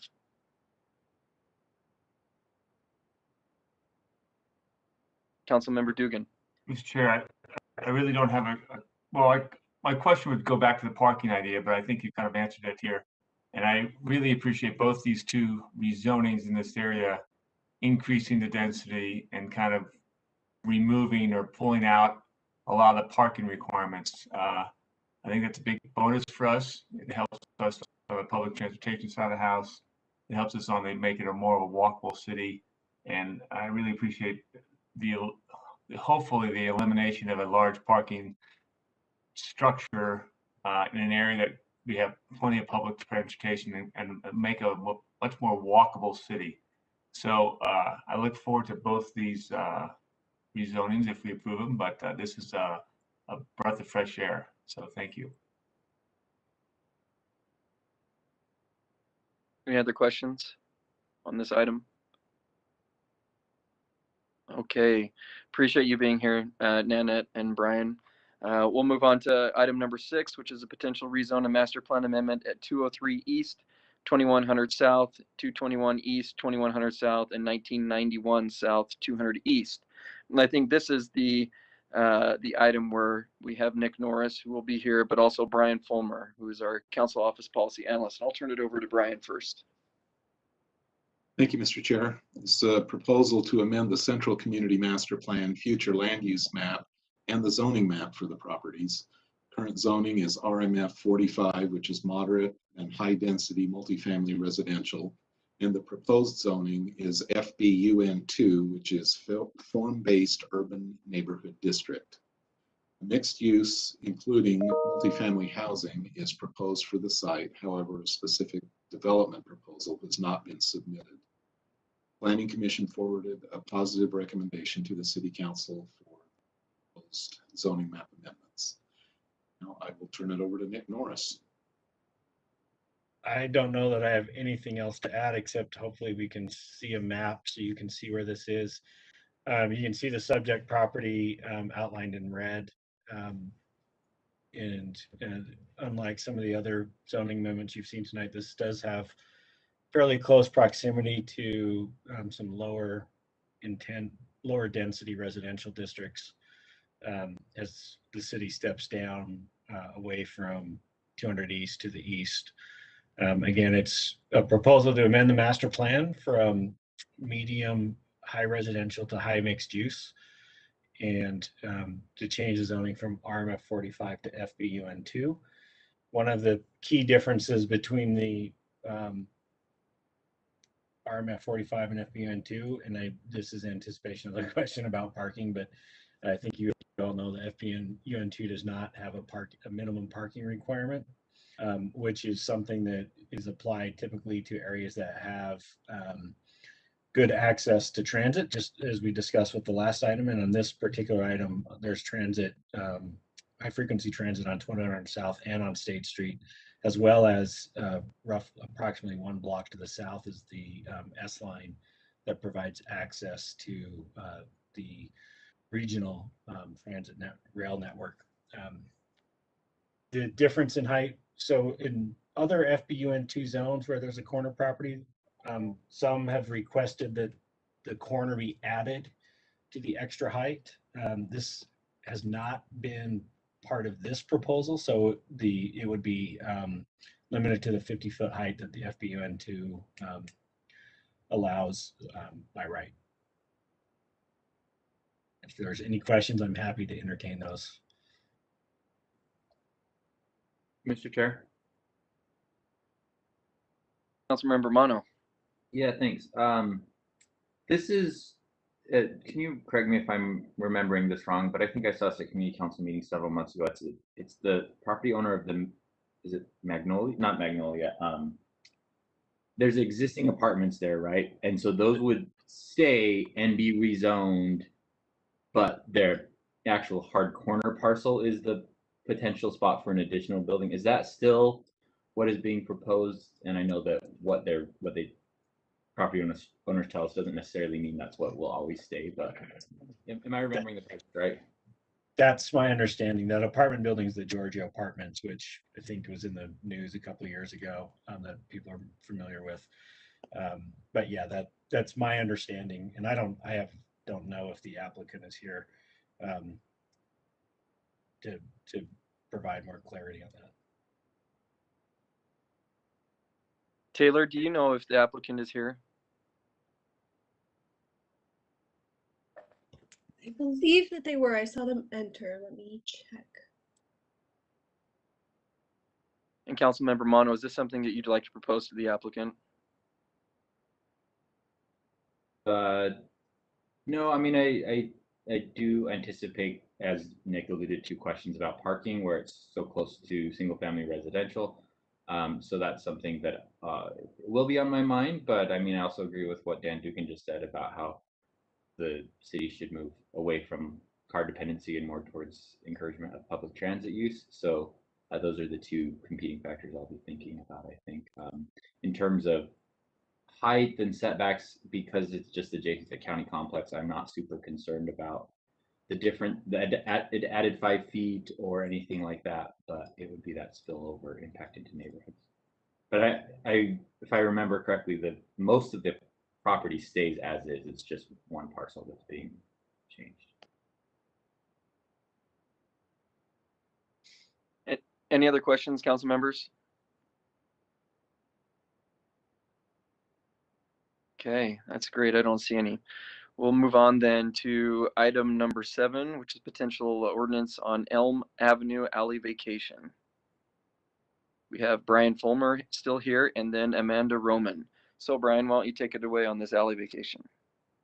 All right, thank you, Mr. Chair. This is a proposal to vacate an east-west city alley segment behind homes at 968, 974, and 980 East Elm Avenue and adjacent to the home at 2188 South 10th East. The western portion of that segment is not part of this proposal. Planning staff recommended the Planning Commission forward a negative recommendation to the council, but the commission forwarded a positive recommendation. The applicant is here in the meeting and would appreciate an opportunity to briefly address the council. Now I'll turn it over to Amanda Roman. Thank you. I have a short presentation if you want to just start with the second slide. Thank you. So the request is to vacate the eastern portion of the alley. The applicants cite a lack of use as the reason for the request. And the purpose of requesting this is to incorporate the land into the 4 abutting properties, which would and ideally legalize the 2 structures that were built in the public right-of-way. Staff recommended the Planning Commission forward a negative recommendation to the City Council, and they ended up forwarding a positive recommendation. If you want to do the next slide, please. Thank you. So based on historical photographs, the structure in the middle of the alley, which is on the top photo, has been there since approximately 2013 and was likely rebuilt in about 2017. The garage on the eastern end of the alley was built between 2012 and 2015 based on city records. So the lack of use argument comes from that the alleyway is blocked and it can't be used, but staff believe that the lack of use could be contributed to the unpermitted structures being built in the public right-of-way, which is why the negative, it was a negative recommendation. The reasoning being that would not support the city's master plan policies, which aim to increase pedestrian connectivity and active transportation. The Planning Commission found that the lack of use policy was met because the original structure in the middle of the alley was there for over 20 years, and there isn't evidence that the city needs to be open for public utility repairs. And then if you want to go to the final slide. Thank you. So if the alley is vacated, the structures would not be automatically legalized, and this is not equal an exception to any applicable zoning standards, and the ordinance would not affect the distribution of the vacated right-of-way as established in Utah State Code. And that's the end of my presentation, but if you have any questions about the intent or staff report, please let me know.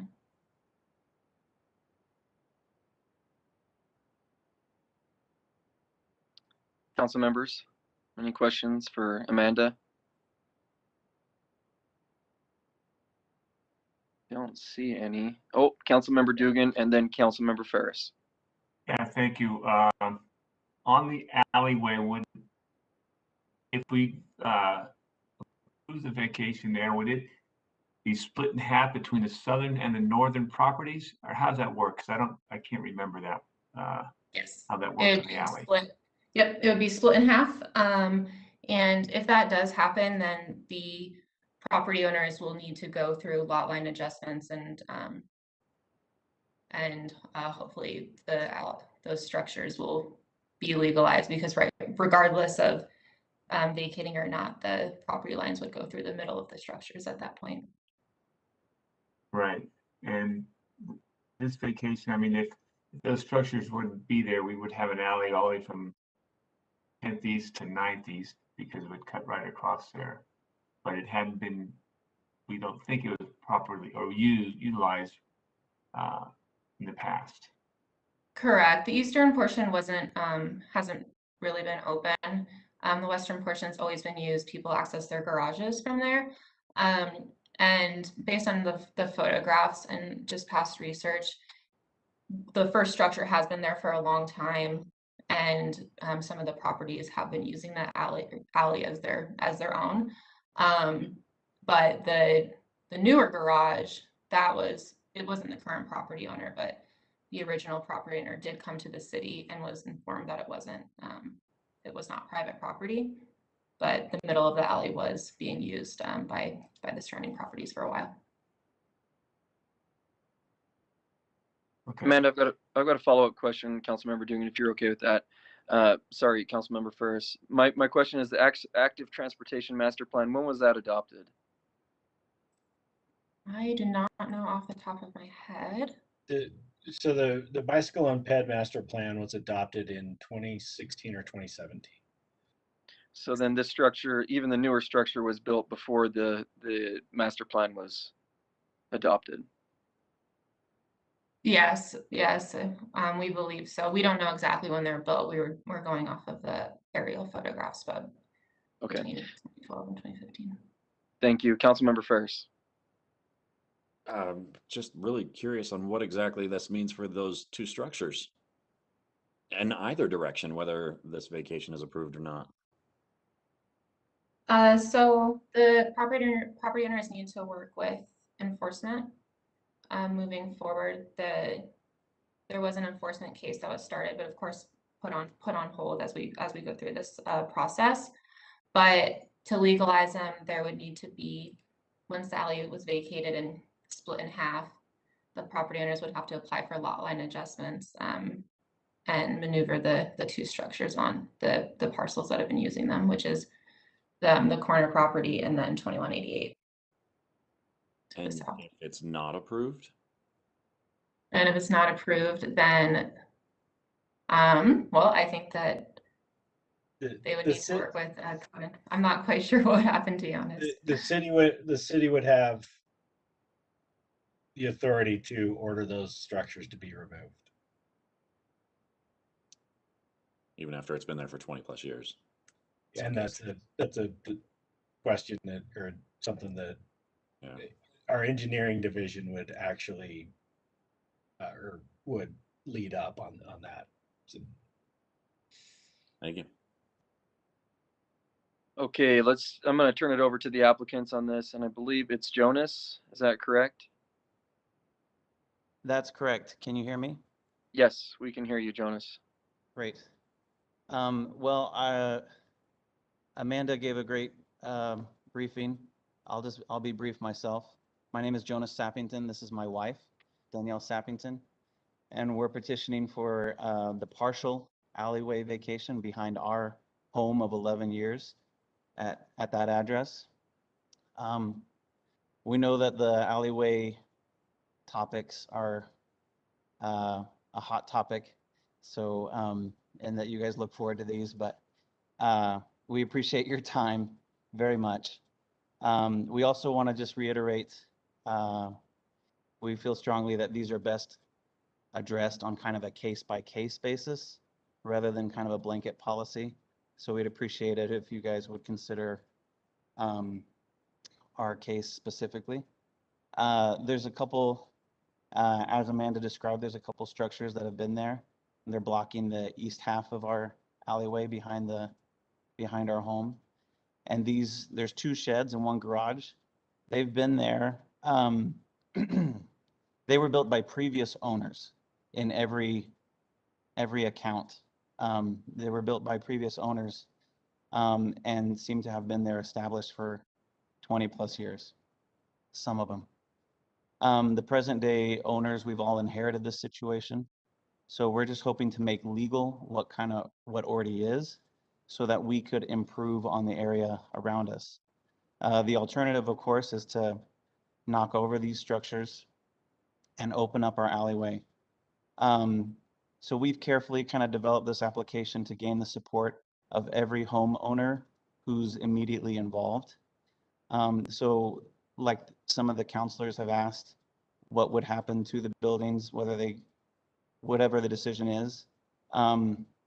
If the application is approved to vacate, then right now we have a verbal agreement that everyone's kind of happy the way things are. But it would need to be made official, like Amanda said. So we also feel like we have a pretty big support from our neighborhood. So it's not just a selfish land grab, but a lot of people in our neighborhood feel positive about it, as the alleyway being open, in our opinion, is not a benefit to our neighborhood and could even be a hindrance in some ways. The outgoing layout has functioned smoothly for many years with the utilities, such as Rocky Mountain Power. So that would be good to just kind of keep things the way they are. In addition, the Salt Lake Police Department shared their opinion that keeping the alleyway closed, as opposed to removing the structures and opening it back up to the public, is advisable to, quote, push people to the front sidewalks of the homes, which makes it safer for the entire neighborhood, unquote. So pedestrian traffic needs we feel, are adequately met and provided for by these front of the home sidewalks, as well as the trax line to the south. And again, we just feel confident that this would be a long-term benefit to the homeowners as well as the neighborhood. Thank you.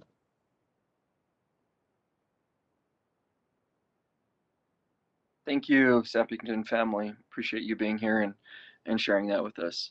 Are there any other questions, either for staff or for the applicant? I have a question. Okay, Councilmember Mono.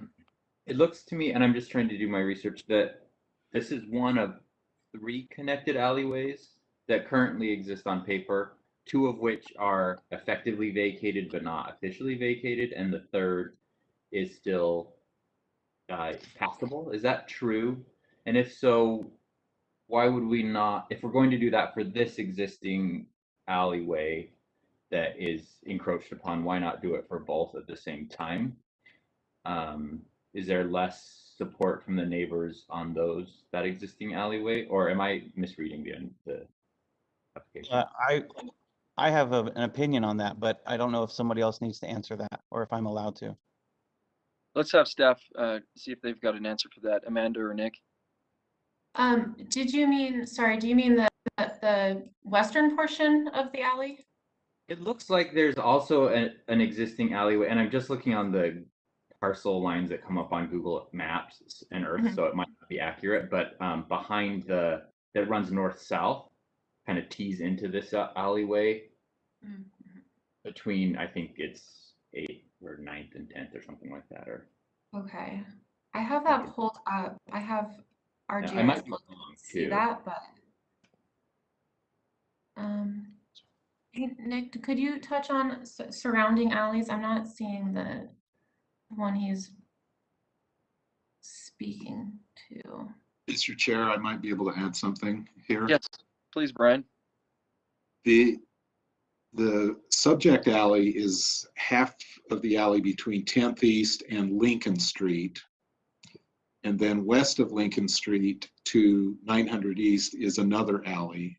Neither of those segments are part of this application.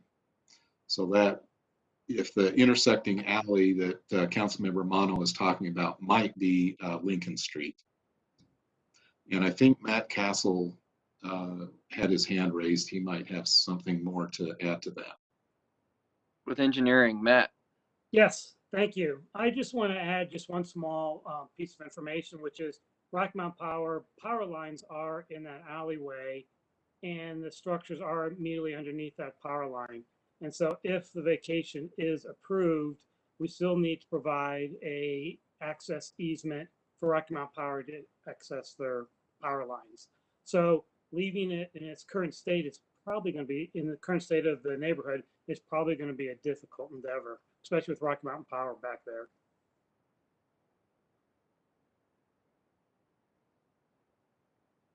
So Matt, follow-up question then, is that something that the 4 property owners would have to supply an easement for Rocky Mountain Power to access? They would need to provide an easement, yes, so that Rocky Mountain Power can access all the power system in the back. And then they still have to move the structures outside of that. We can work with Rocky Mountain Power, but it's very tight back there. I'd have a difficult time believing that Rocky Mountain Power would willingly allow those structures to remain there. So then Matt, this is diving into weeds, and I'm sure you don't know the answer to this. Why did Rocky Mountain Power not say anything before? We have a letter in engineering concerning their concern for, they didn't know about it. So it was through the vacation process where there was realized that there was blockage of the alleyway.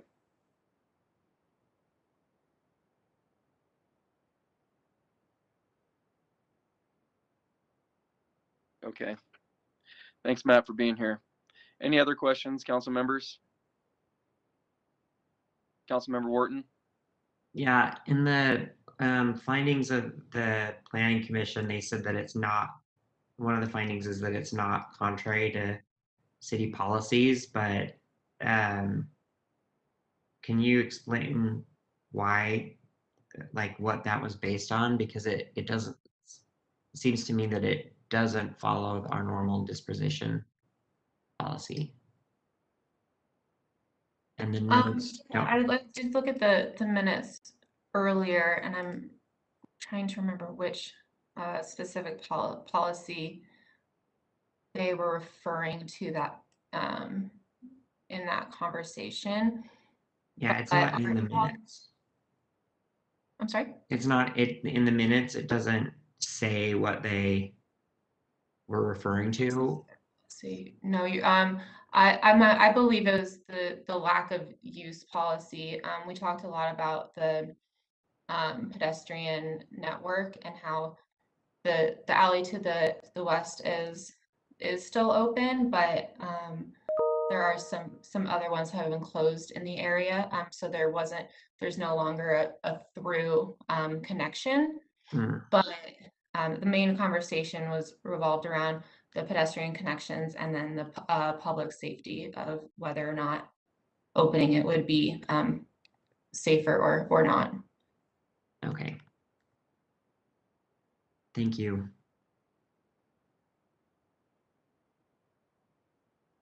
Any other questions? I don't see any. So, okay, we'd like to thank the applicants and Nick and Amanda and Brian for presenting and answering all of our questions. Let's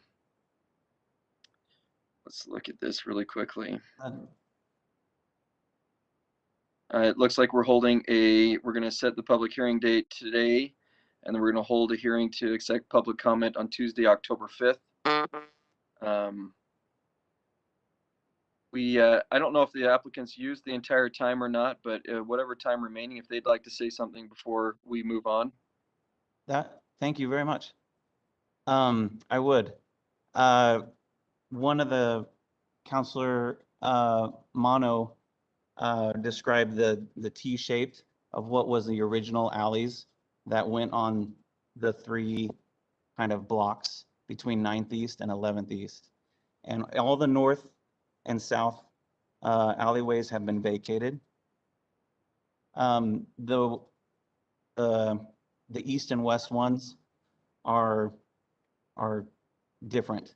To the block east of us has been vacated, and the one to the west of us has not. And that's kind of a good example to us of what it would be like if we opened it up.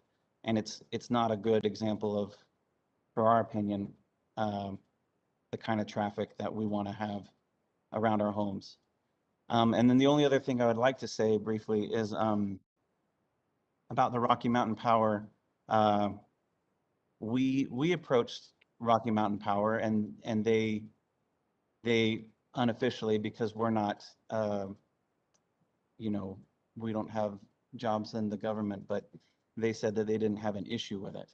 Also, they've been accessing the power line behind our home for the past 20 plus years or whatever it is without any issue. And we have it, photos documenting how they do that. It seems to be quite accessible. That's all. Thank you. Thank you, Jonas. I appreciate that. And you know, if there's more that you'd like to add, you can certainly email all of us and give us a description on that as well as, you know, the photos that you're discussing with Rocky Mountain Power. Feel free to send that to us. And that's on our website. Thank you, everybody. Any other questions, council members, before we move on? We are at item number 8, which is a tentative break for 20 minutes.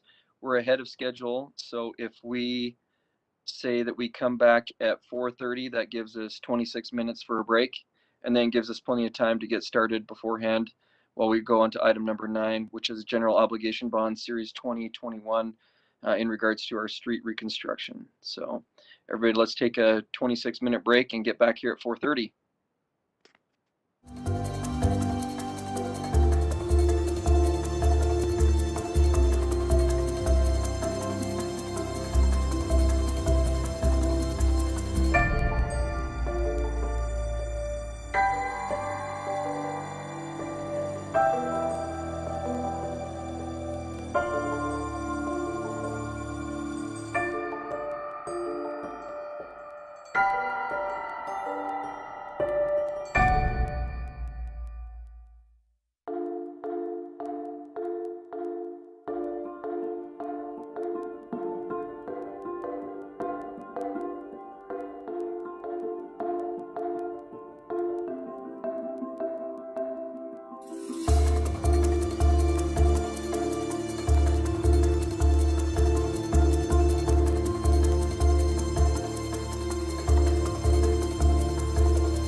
item number 9, which is a resolution on general obligation bonds series 2021 for street reconstruction. We've got Kira Luke, who's a policy analyst and public engagement for council staff, but we also have the city treasurer, Marina Scott. We also have our CFO, Mary Beth Thompson, as well as the city engineers, Matthew Cassell. So let's turn it over to Kira.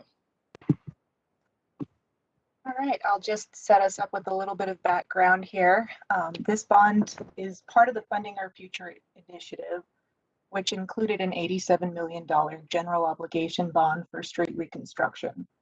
This particular issuance is for $23,600,000 and is planned to be issued later this year. In 2018, after extensive public engagement, the council placed this bond on the ballot and Salt Lake City voters ended up approving it.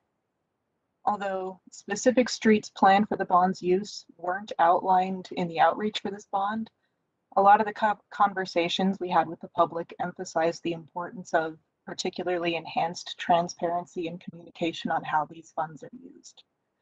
Each issuance so far has included a plan identifying which projects funding is going to, and many of the major projects have updates and plans that can be found at slc.gov/mystreet. It's MYSTREET. During policy discussions before placing the bond on the ballot, the council gave direction for an 80-20 split of funding between major streets and local streets, with projects in all 7 districts to make sure that all areas of the city can enjoy the benefits from this funding.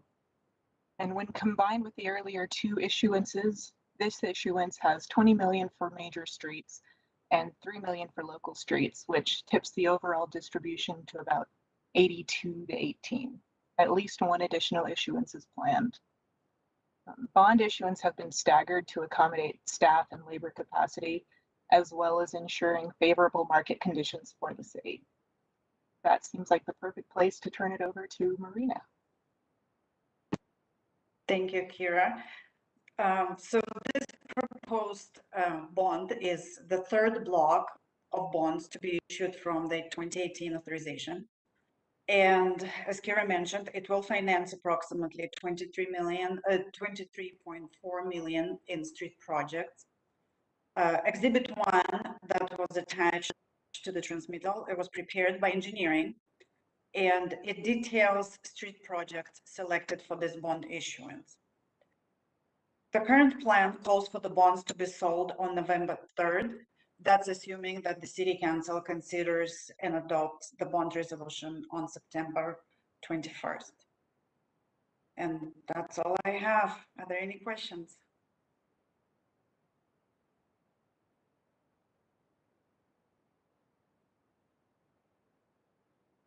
Okay, Councilmember Dugan. Maybe more for the engineer side.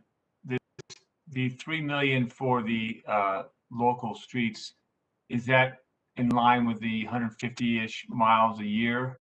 And how long would this bond take us? How far into the future? We usually Go ahead. Matt, go ahead. This bond is not part of the 150 miles per year. I'm not exactly sure how many lane miles. We can figure that out, how many lane miles we do with each use of local funds each year. But it's not 150 miles. It's probably closer to 10 miles, maybe 5 to 10 miles. Okay, so the majority of this is going to the larger projects. Right. This is for reconstruction. So it's if you think about this, our reconstruction costs about $500,000 per lane mile to reconstruct a segment of road. So it's we don't get as far along with reconstruction. Gotcha. This is the 3rd installment of the $87 million. So we probably have one more, about $20 million for the final installment after this one is. And we'll be looking for that in a couple of years. Correct. Yes. Okay. So this is kind of outside the bond, but it's on the street side. So I apologize for the question here, but when we do the street survey grading, is that incorporated in, are we redoing that survey in the near future to update the streets that we're, the side streets that we're planning on repaving? Yes, the survey, road survey is actually going to start in probably 3 weeks at the latest. And it will gather information from every single road and street in the city. And those roads that we've reconstructed, those roads that we have surface sealed, all to be taken into account with that new survey. And with that information, we will come back to council and let you know where we are after a couple of years of an extra crew to do our surface seals and then the reconstruction. So we have 2 years of work, and we'll be able to come back to you and give you an update report. And Mr. Chair, just another question. And so right now the plan goes out to 2026, I think it is. Does that, would this go from 26 on, or would this actually adjust, the survey could adjust the streets that were planned to new streets between 2022 and beyond? Is that how it works? The bond funds go to 2026, and after that, we're looking for other funds to continue with a more robust program than previous to the bond.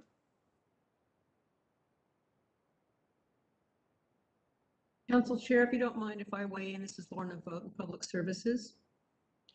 To add on to what Matt is saying, it's a complex mix between the reconstruction, which is, as Matt said, far fewer miles. The 155 miles in the streets division is actually happening and happening very well. The next step is then to look at the remaining bands of OCI, and that's what that survey will do, is give us a new OCI and come up with a long-term plan for addressing the full scope of work that needs to be done. As Matt works on the worst first end of roads and streets is working on preserving the best quality roads, we eventually will converge closer to the middle, and that is the planning that's happening right now, is how to address that full range. And it will take some very robust planning and some good discussions that we'd like to have with council. Thank you very much.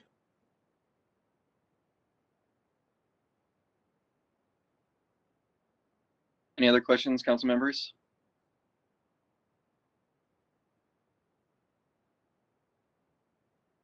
It doesn't look like it. Matt, and Kira, this was an easy one for you guys. I have one question. Having been involved with Funding Our Futures, how's that second pavement crew doing? Maybe Matt can answer that one. Or Well, Lorna, actually, sorry. Yeah, that one's in the streets division. They're doing remarkably well. And as they've put in a couple years now of surface treatments, even with the windstorm, they were able to complete nearly all the 155 miles. And they're actually been able to experiment with some new technologies and systems. They've streamlined their work. It's really fun to see what they've been able to do with their scheduling. It's just been remarkable work from the streets division. So they're booming along, and we love the new crew. Thanks, Lorna. I love to hear that. Good use of our tax dollars, right? Okay, if we don't have any other questions, let me pull this up. We will move on to our item number 10, which is our 2021 resident survey results. And of that, Kira is still here. She's our policy analyst and public engagement specialist. We also have Liz Bueller, who's our innovation team lead, and Kyrene Gibb from Y2 Analytics. Kira. I'll just set it up real quick again. This is a biennial resident survey the city conducts every 2 years. The questions have evolved slightly each time, but this has overall been a helpful tool for the city to start gathering and tracking insights over time on how outside factors and city policies are affecting resident quality of life. Council staff had the opportunity to help shape this year's survey, which includes some new insights on COVID-19 impacts and community perspectives on policing. That, I'll go ahead and turn it over to Liz Bueller. Thanks, Kira. And I don't have much to add to that great intro. I'm actually going to ask Kyrene to review the survey results so the expert can present the data to you herself. Well, thank you both for that quick introduction. And Thank you, Council, for your time this afternoon. I'm just going to dive right into things here. So a quick overview of some of the objectives of this research over time. Generally, we've been tracking approval of city services and asking residents to evaluate their perceptions of their neighborhood, their quality of life in the city services overall, and then looking at some specific prioritization around various initiatives that the city has pursued, and examine the ways in which residents expect to receive information from and reach out to the city. As Kira mentioned, a couple of the newly added sets of questions this year revolved around COVID-19 experiences. And then we also had some questions specifically focused on perceptions of Salt Lake City law enforcement as well. A quick look at survey methodology. The survey was conducted back in April, so we had live telephone interviews conducted the week of the 14th to the 21st, and then online interviews occurred concurrently, and then with a little bit more extra time on the back end, the 14th to the 26th. We received a total of 1,214 responses, and that gives us a margin of error for the full sample of about 2.8 percentage points. The phone survey was slightly abbreviated compared to the online survey. So when we're looking at online survey only questions, that margin of error for the full sample is about 3.4 percentage points. The interviews were also administered in both English and Spanish, and were broadly representative of the demographics of the city as a whole. So across key demographics from the American Community Survey from the census estimates, we have a really good cross-section of residents here. So pretty even gender split, pretty even between homeowners and renters, and a good mix of ages of residents represented, as well as some ethnic diversity that matches the composition of the city, again, according to those census estimates. And this is just a quick look at the geographic distribution of residents who responded to the survey.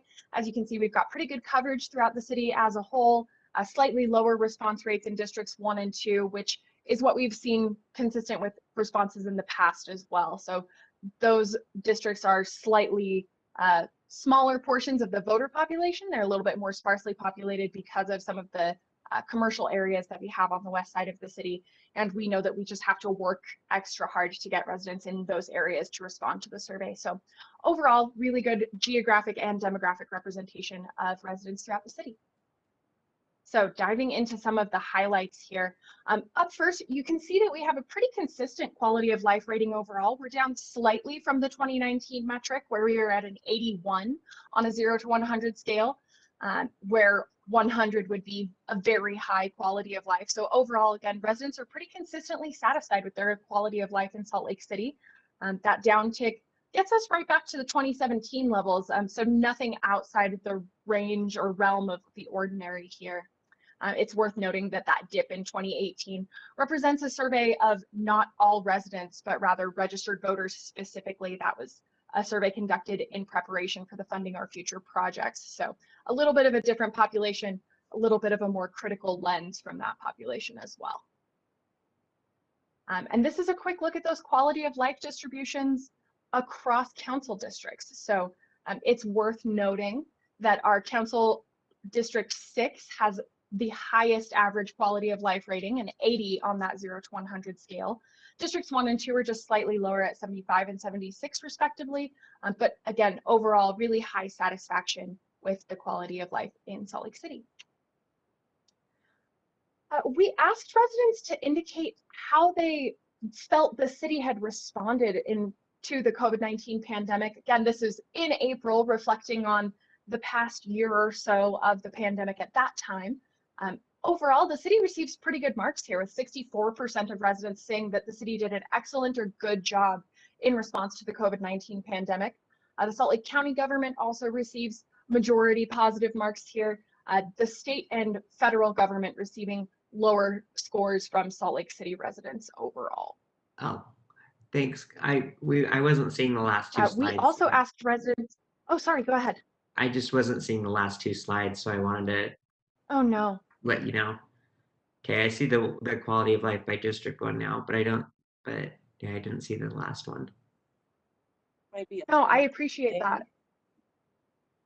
Yeah.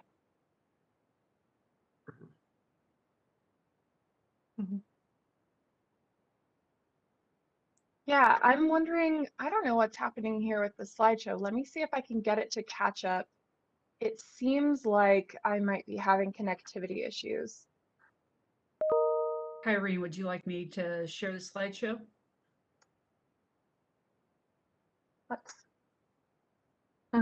let me, yeah, you know what, Liz, if you don't mind, I think that might be the most efficient, just so that I don't have to try to start it over and get the connection up and running again. And I will turn off my video as well, just to use as little bandwidth on my end as possible.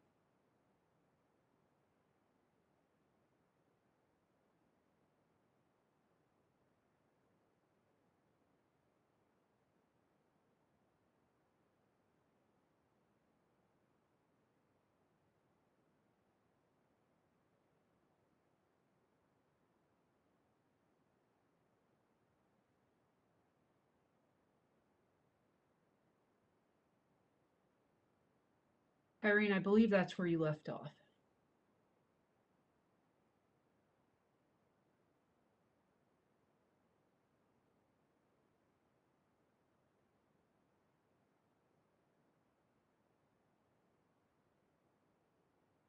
Now I'm getting my audio cutting out as well. What was that, Liz? Oh, it's just, I believe I queued it up to where you had stopped. Actually, Liz, could we go back 2 slides so that the council can see those and hear that again about the quality of life by district?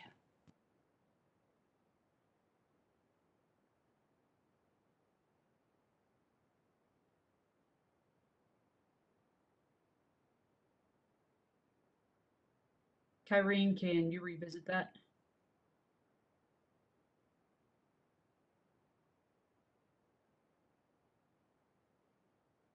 We might have lost Kyrene so just for a little bit, I will fill in with her. You can see the difference by districts here, and you can see that there is, and I apologize that District 7 has fallen off.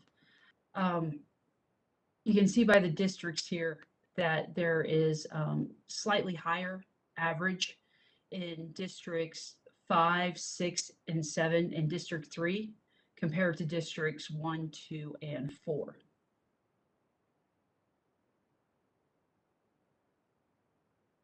And then the survey also asked respondents to rate government COVID responses. You can see that Salt Lake City ranked higher than both the federal government and the state government as well.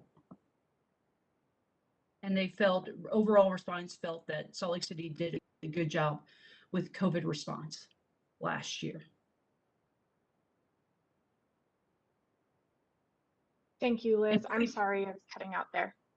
It is okay. I'm happy to jump in here if that's easy enough for you. Wonderful, please.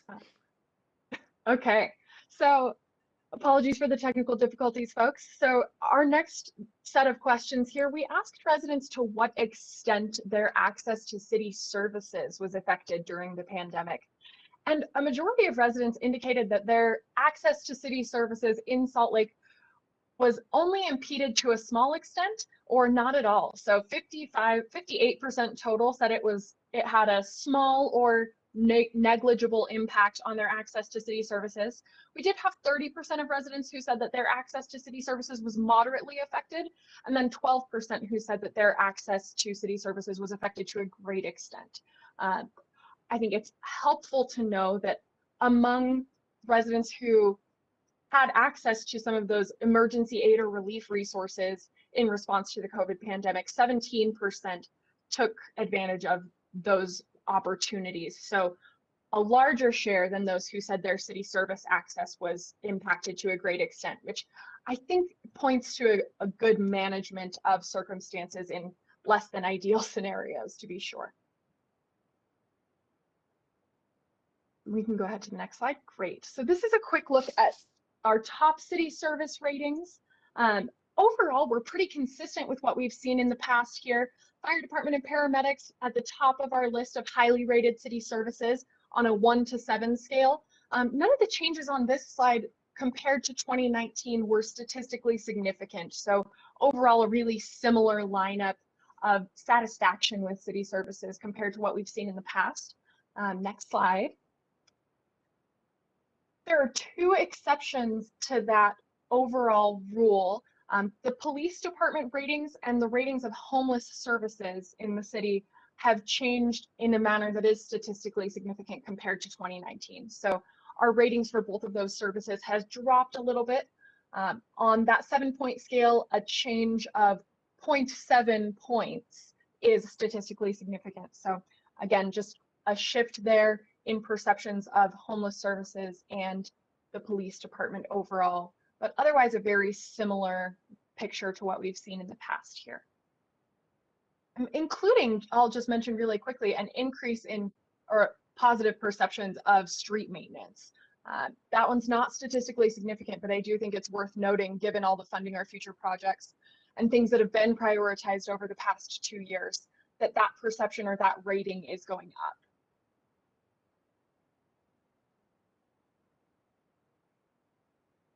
up. This is a look at the city initiatives that residents view as both important in terms of priority and their rank of those issues. So first, we asked residents to sort a list of various city initiatives into 2 boxes, either important or not important, high priority or lower priority. So the x-axis here, that horizontal organization, is the proportion of residents who selected an initiative as a high priority. And then the vertical axis here indicates the rank. So where residents lined this up compared to other issues or initiatives that they felt were high priorities for the city to address. Again, a pretty similar picture to what we saw in 2019 overall. Affordable housing programs is seen as the highest priority issue for the city to invest in. Although we have a slightly larger cohort of residents who say that supporting local businesses should be a high priority for the city.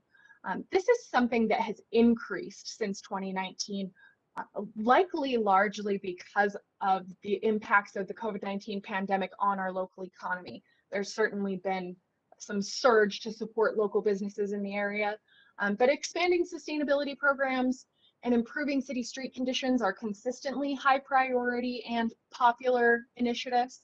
And then another one here that's sort of new to this sort of top tier of city initiatives is improving community policing. That has a larger cohort than we've seen in the past in terms of overall support, and a relatively high rank, certainly higher than average ranking at a 4.1.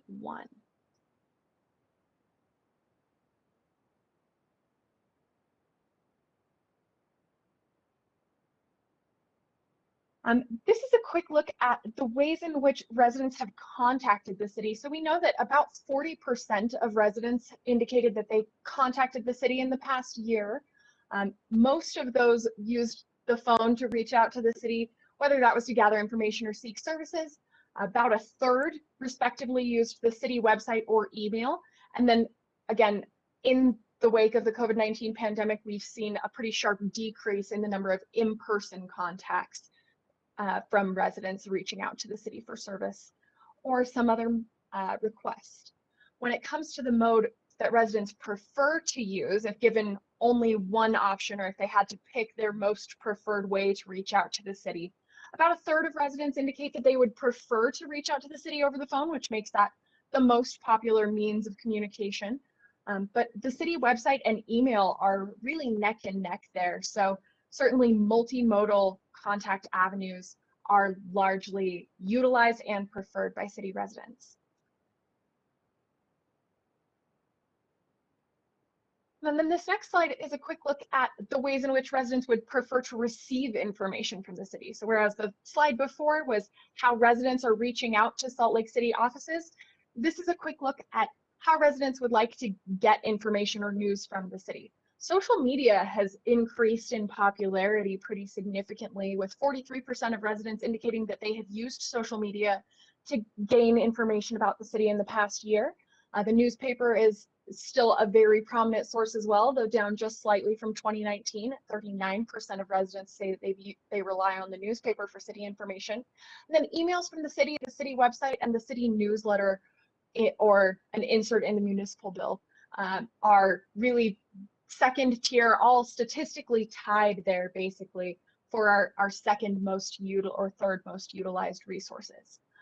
Again, if asked to choose one information source, we have a slightly different landscape here. So emails from the city become the most popular preferred information source if residents are, again, forced to choose one, with 38%, so just over a third of residents indicating that that's how they would prefer to receive information from the city.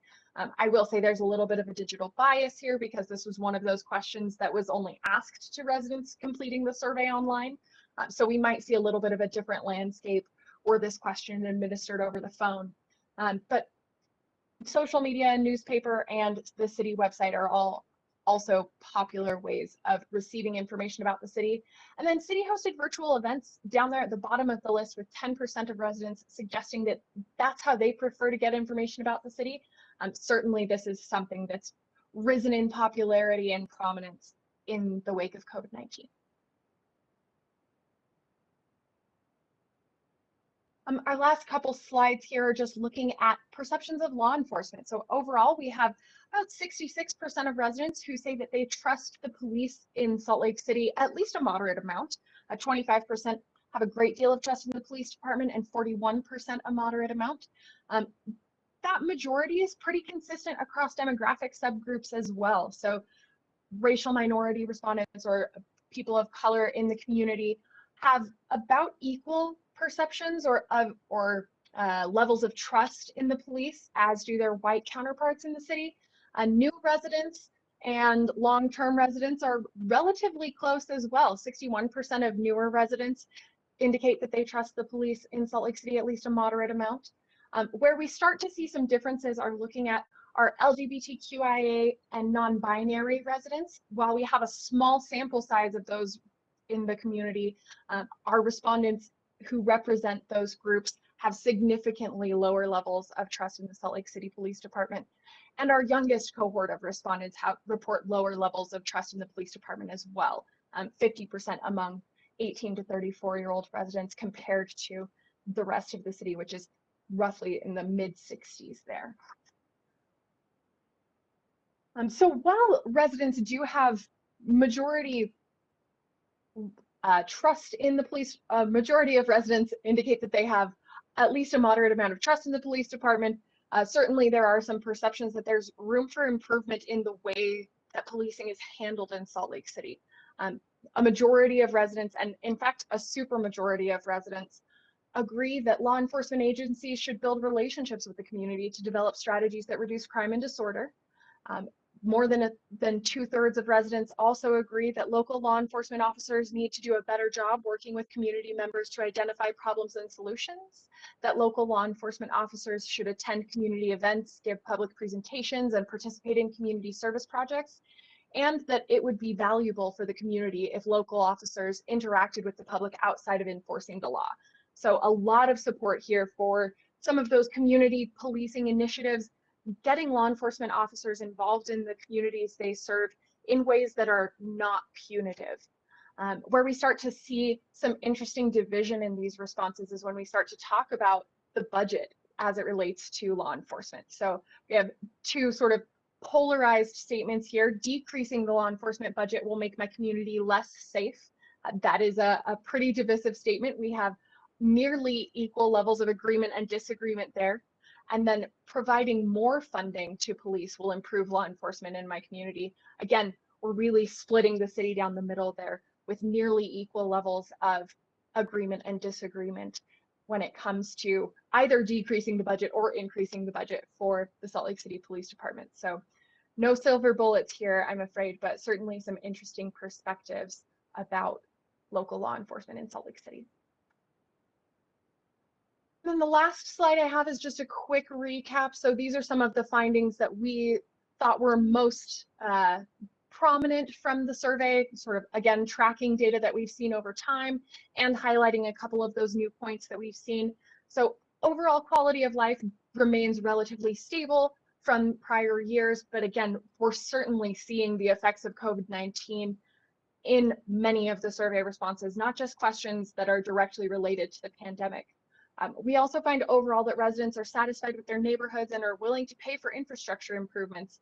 There were a couple questions that we didn't highlight in this particular presentation that indicate that residents would largely support a use fee or some sort of infrastructure fee to fund some of the improvements that they're eager to see in their neighborhoods.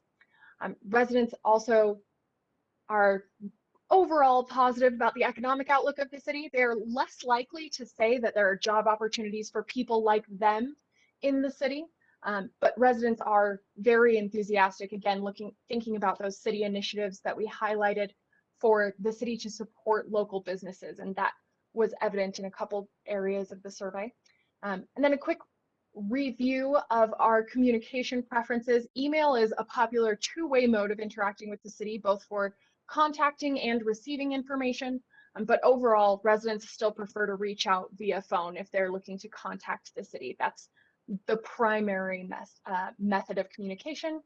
And again, high levels of trust in the police generally, but residents tend to be quite supportive of potential community-based changes that encourage more involvement from the police department with the communities they serve. And that concludes our quick review.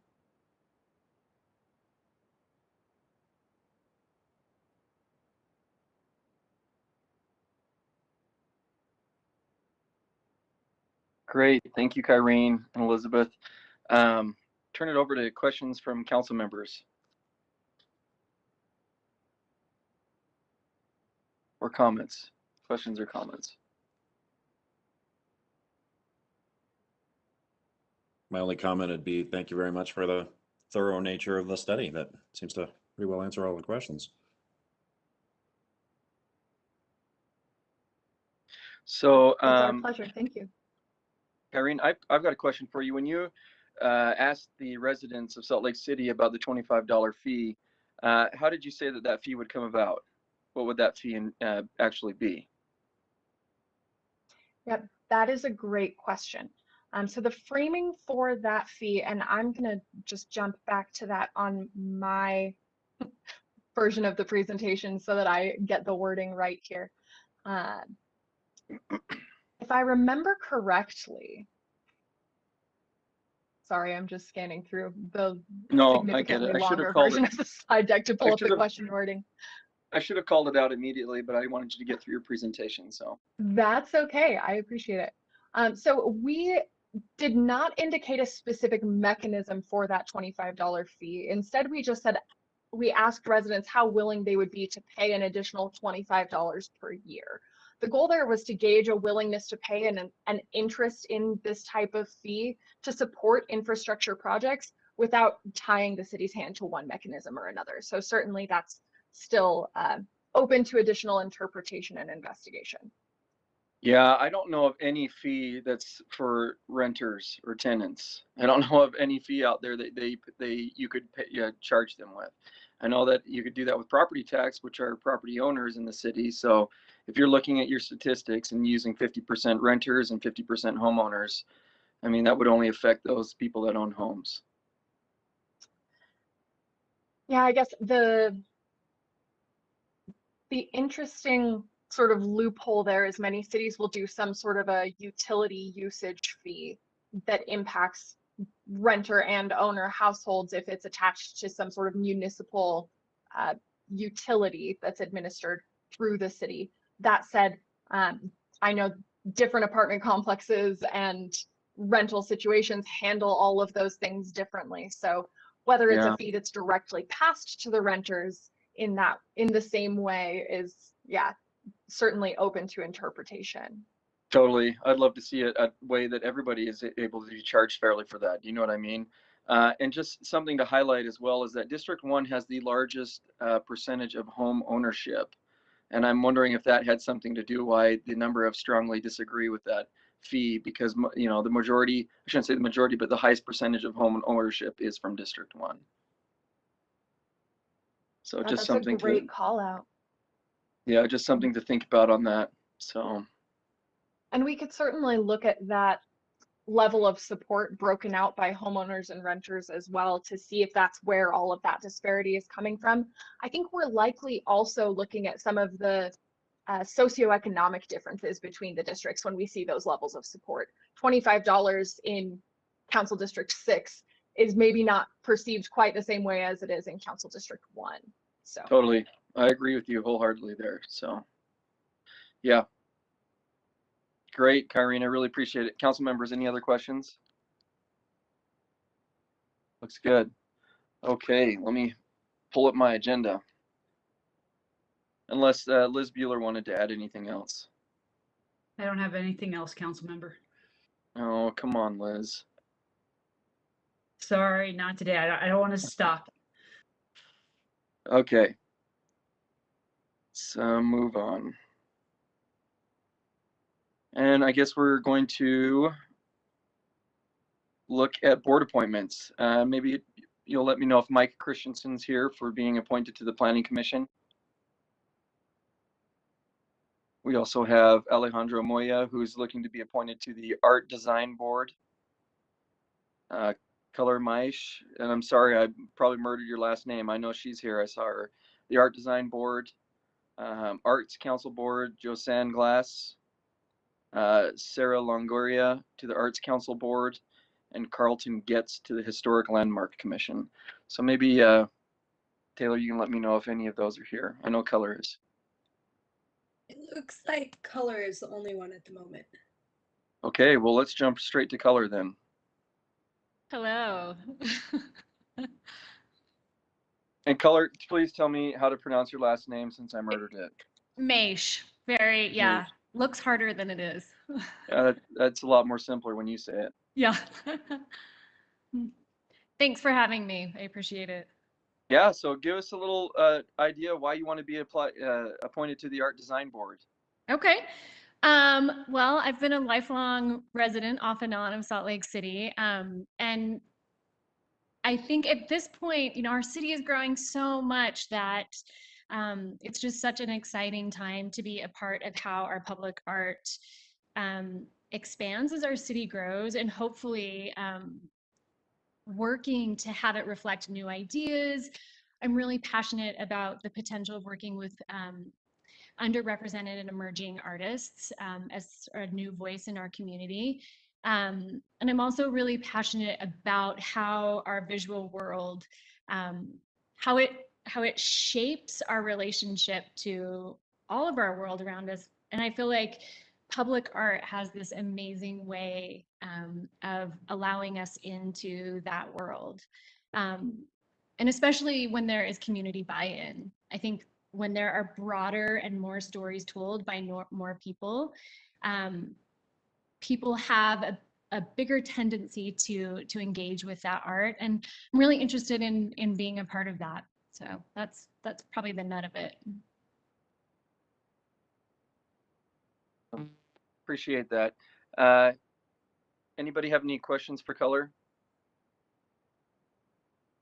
If you do, just pipe up. I'm really excited for you to join the Art Design Board, but you don't have to tune in tonight unless you want to. You know, you showed up early, which I'm extremely grateful for. But you know, you'll be on the consent agenda this evening to be appointed to that board. So great. Thank you so much. Thanks for taking the time to interview me. I appreciate it.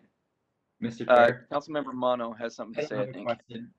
I just wanted to say, Color, that I'm really excited for you to be serving the city. I haven't met you, but I've heard your name at least 1,000 times from people connected to UMOCA or other architecture arts community. And so I'm very excited you have a very strong reputation, and I'm very excited to have you serving Salt Lake City. Oh, thank you. That means a lot. I really appreciate it. And right back at you. So yeah, thanks. All right. Thanks so much, Color. Okay, bye-bye. So I understand that Josanne Glass is here. She's also looking to be appointed to the Arts Council Board. So Josanne, if you are here, maybe you can tell us why you would like to be serving on that council board. I am. I have always been involved in, by the way, I do have a piece of Color Maish's work in my family room, and she is an amazing artist. So I do have to add that.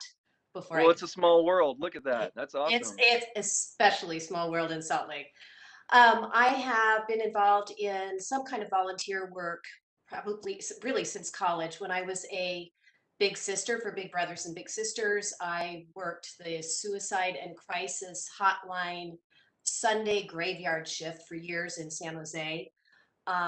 Then I was in professional organizations with human resources, which is my background, 30 years of human resources. And most recently in the arts community. I'm now a visual artist. I was fortunate enough to be able to retire early from Fidelity, which was my last employer for 15 years, and studied with a local artist, and now show at Phillips Gallery in Salt Lake City. And I've been involved in 3 different arts organizations here, UMOCA. At the time, it was Salt Lake City Arts Council. I mean, not Arts Council, Salt Lake City Arts Center, Art Access, and committee work with UMFA. And at the time, I also did that with Felicia Baca. So it's been a couple of years since I've been involved in an organization larger than myself, and it just seemed like this opportunity just seemed like the right opportunity, marrying sort of my HR background as well as my arts background, because I know there's a lot of responsibilities that go with a board appointment. Well, you are a talented lady. Appreciate you putting your name out there to look to be appointed. Any questions or comments for Josanne? Awesome. So Josanne, you, like I said to Color, you don't have to stay on at 7 o'clock for these long council meetings. You're on the consent agenda to be appointed to the Arts Council Board. So appreciate your willingness to serve the city. Okay, thank you very much. Take care. You too. Sorry I chimed in late, Mr. I just wanted to say hello to Josanne and wanted to point out the creatives today that have showed up on time. So good job. With a little heads up from Felicia. And I'm glad I was able to meet you at the last UMOCA event. Take care. Good night. You too. Thanks so much. Okay, I'm going to look to see if we have anybody else who's here to. We have yes. we have 2 appointees who are working on logging on right now. So if we could give them just a minute, Alejandro and Sarah, Alejandro Moya and Sarah Longoria. Longoria for the Arts Council Board and Alejandro Moya for the Art Design Board. Great. Okay. Our staff is working on getting them in the meeting, so I will keep looking for them to arrive. Hey, just let us know. Thanks, Jennifer.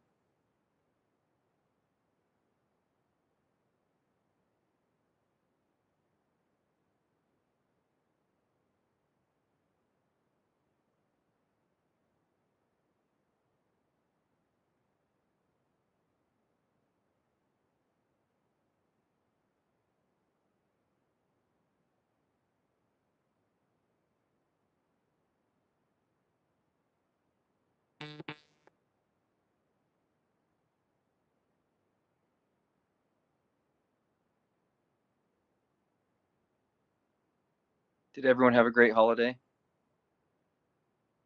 Some thumbs up. Nobody wants to share what they did. Dukes. Considered announcements of the chair and vice chair. Let's do it. Well, my first announcement is I didn't crash biking. What was that? You went hiking? I didn't crash biking. That's a plus. Got to keep That the is rubber side down. So you did go mountain biking then, is what you're saying? Yes, and I didn't crash. Well, that's good. Did you go up in Yes. our foothills or did you go somewhere else? Our foothills end up north of Huntsville. Oh, that's great. That was good weather for you too. Oh yeah, our foothill trails are nice. How about you, Councilmember Ferris? I see your mic's off. I'm gonna hit you up. I went to Phoenix actually and helped my mother move into a new home immediately after she was had cancer surgery. So, but all is well. She's feeling better and improving, and is now much more settled into her new home. So, well, good for you. What a good son. thank you. I'll be sure to tell her you said so. Yeah, that always goes a long way when you tell Mr. Rogers says something, you know. So we have Sarah Longoria here. Taylor, instead of her being able to turn on her camera, we're not able to move her over to the panelists. And so Taylor will just unmute her if that's okay. There's just a little technical issue. Yeah, Sarah Longoria is looking to be appointed to the Arts Council Board. Sarah, Okay, you're Sarah. Hello, How are you, Sarah? I'm good. How are you Why guys? don't you? We're really good. We just talked about what we did on our vacation on yesterday. Oh, nice. So this is really low key. Too bad we can't see you. Yeah, I'm But sorry. how about? No, you're fine. How about you give us some ideas of why you want to serve on the Arts Council Board? Yeah, so I am the director of a Salt Lake City nonprofit ballet company called Municipal Ballet Company, which I founded in 2012. And I have been on the applicant side of the grant process through the Salt Lake Arts Council. And I thought that it might be a nice point of view for to add to the board as far as like how things are run and how things are going, and if I can like add that perspective of an artist who's applied before, that it might be a good thing. That's great, Sarah. I love that. Any questions for Sarah? We've had two artists who are looking to be appointed tonight, and now we've got a dancer of a nonprofit. So that's awesome, Sarah. Really appreciate your willingness to serve Salt Lake City. Yeah, thank you. Thanks for considering me. Yeah, you don't have to tune in tonight to the long formal meetings. You're on the consent agenda, and unless anyone has any other questions, we really appreciate your willingness to serve. All right. Well, thank you. Thank you. We made it really hard on you. That was nice and easy. Thank you. You No guys have problem. a good night. Thank you. You too. Bye. Mr. Chair, we don't have any word from Alejandro Moya, and we just received word that Carlton Getz can't log in for another 15 minutes. So Okay. I don't know if you want to go to announcements or if you want to just take a break. No, let's do announcements and then we'll go to a break. Okay. Taylor, could I ask that you bring the announcements up on the screen? Cindy, go ahead if you want me to, either way.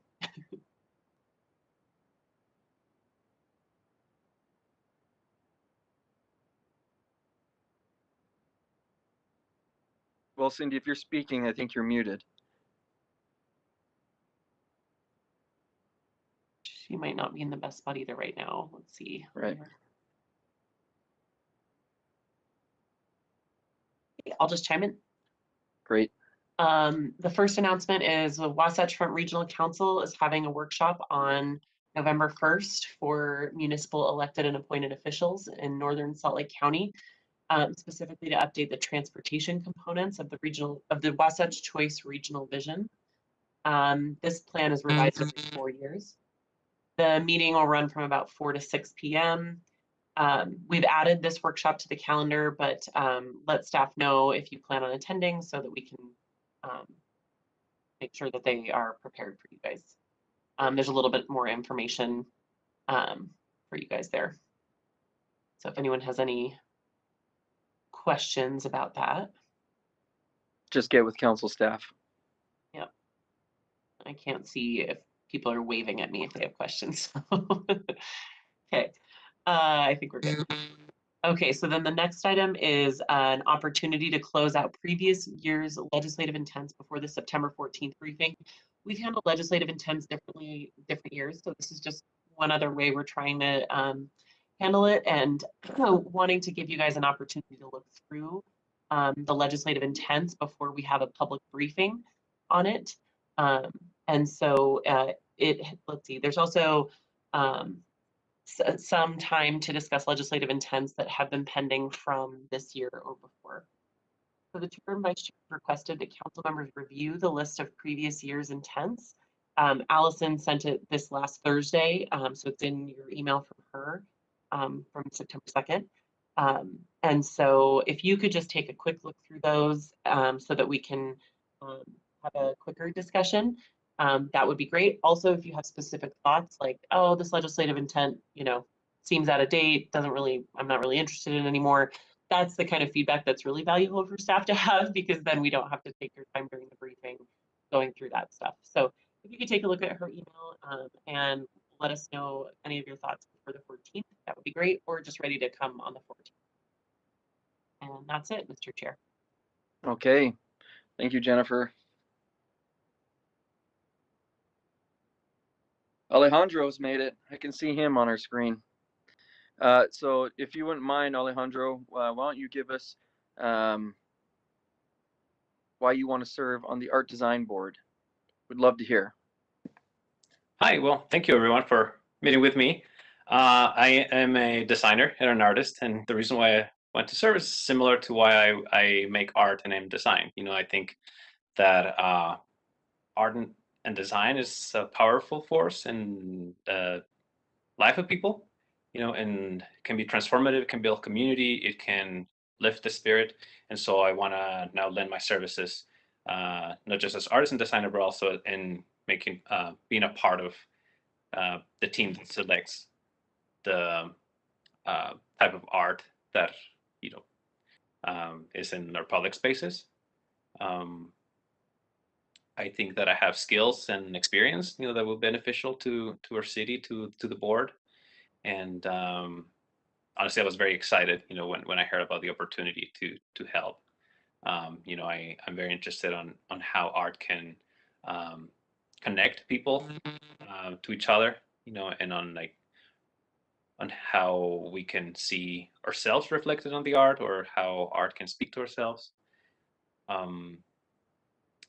moved from Mexico when I was 16, and you know, I think I have a sense of like what place means for many of us, you know, and whether we belong or not.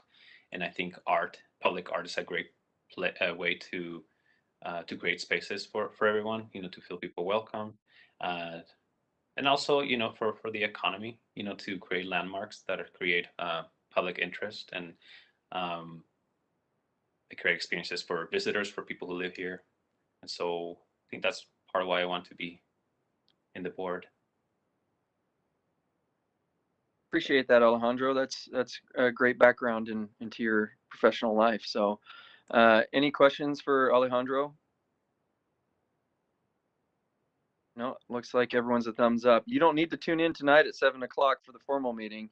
You're on the consent agenda, and I'm sure that you'll hear from the art design board after you've been appointed. So thanks for serving Salt Lake City on this board. It's much appreciated.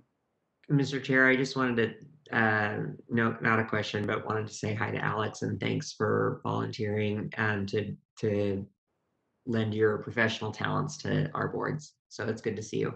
Well, good to see you as well, Chris. So wait a minute, Alejandro, do you go by Alex then?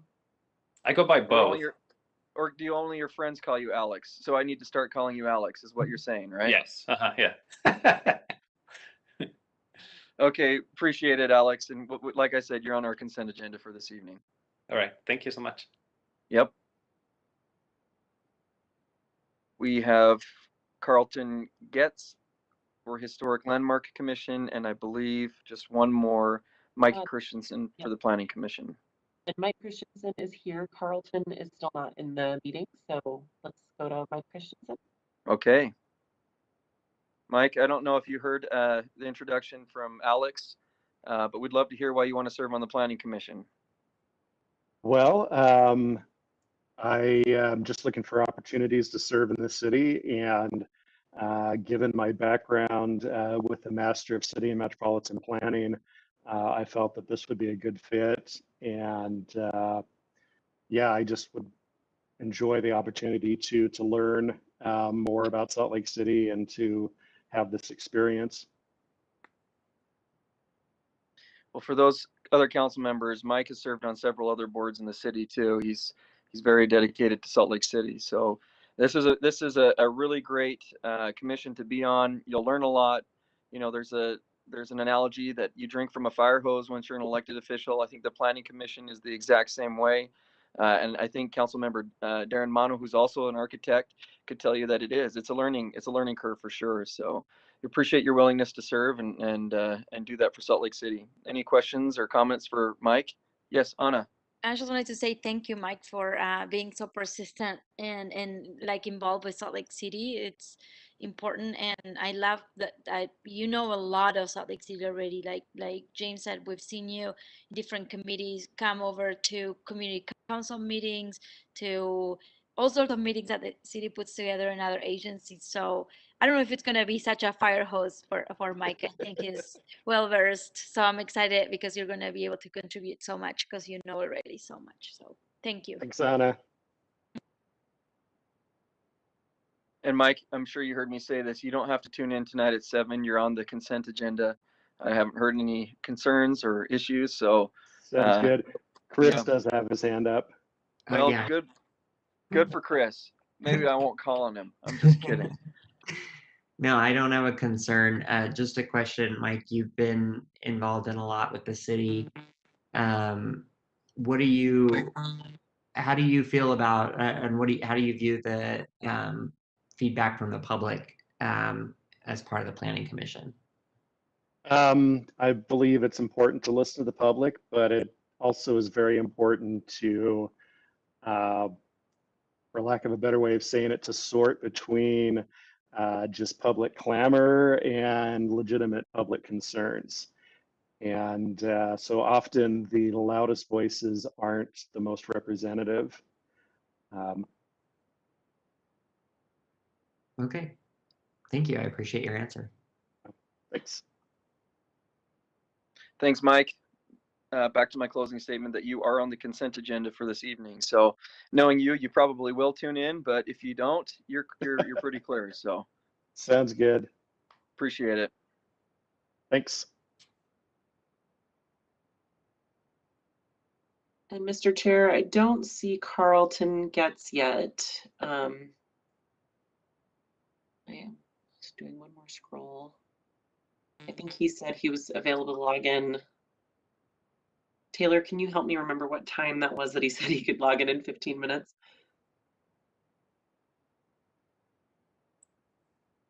I think that'd be like, that was at 5:17. Okay. Oh, yeah. Yeah. So maybe if we took, and I know this is hard, but can we take a 10-minute break? Sure. Let's come back at 5:40. That Okay. gives us 11 minutes. Thanks so much. And Taylor, will you wait and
Awesome. Okay, Carlton Getz is looking to be appointed to the Historic Landmark Commission. Carlton, why don't you give us tell us why you want to be appointed? Sure. Let me mute one thing here so you don't get a feedback. And appreciate you jumping a little bit earlier than expected on. So I know we didn't have you scheduled till about 6 o'clock. So thank you so much. Yeah, no problem. Yeah, so I applied to the Landmark Commission for a couple of reasons, primarily because when I started out in engineering, historic preservation was where I started out in Washington, D.C. It's always been a passion of mine. And I've worked on several projects in historic preservation in DC, developed a passion for it when I was there, and subsequently came to Salt Lake City. I've been here for quite some time and have taken up a number of historic preservation projects in Salt Lake City, just within the avenues itself, as well as around the city. And it's continued to be a passion of mine ever since I began in engineering. So it's been something that I've really focused on. I think that preserving architectural history is very important. It's always been something that I've appreciated. And I hope that other people appreciate it too, and it can be preserved where reasonable and appropriate for, future generations to appreciate.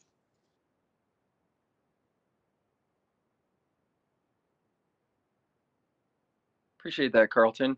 Any questions for Carlton? Doesn't look like it. Oh, yes, we do. Councilmember Wharton. Thanks, me again. Hi, Carlton. Thanks for applying to represent our district, District 3, on the Historic Landmarks Commission. I just wanted to ask you what your view is of public input and what role does public input have in the things that you're going to be hearing on the Planning Commission? What does that mean to you?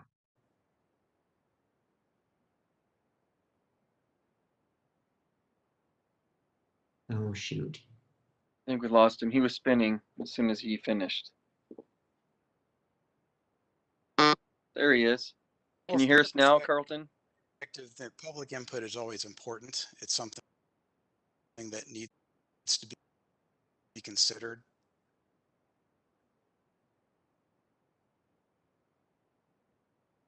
Carlton, maybe you can turn your Yeah, camera it broke off. up there for a moment. Yeah, maybe turn your camera off. That way we just have audio. Don't mind. I'm going to log back in. There seems to be a connection issue here. Okay, that sounds good.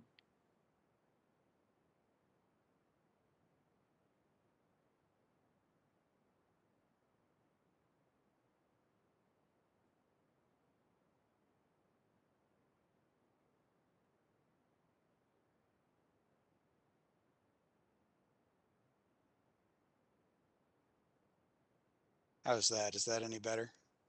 Yeah. I apologize on that. Various members of the code is valuable to be preserved, and it has to be taken into consideration. But I think at the end of the day, the Landmark Commission is there to be the final authority and to adjudicate those differences of opinion where some members of the community may believe that there is a historic value and others may not, and to ensure that there is the proper balance between the two going forward, both to serve the modern needs of the city as well as the historic needs of the city. So I think it's important that those go together, but at the end of the day, public input has to be weighed against the other factors that are involved when making those decisions. Okay, thank you. Yeah, thanks, Carlton. We appreciate your willingness to serve Salt Lake City and specifically on the Historic Landmark Commission. So you don't have to tune in this evening for our formal meeting. You're on the consent agenda with the other individuals looking to be appointed to various boards. But thanks so much for logging in, and we look forward to you serving our city.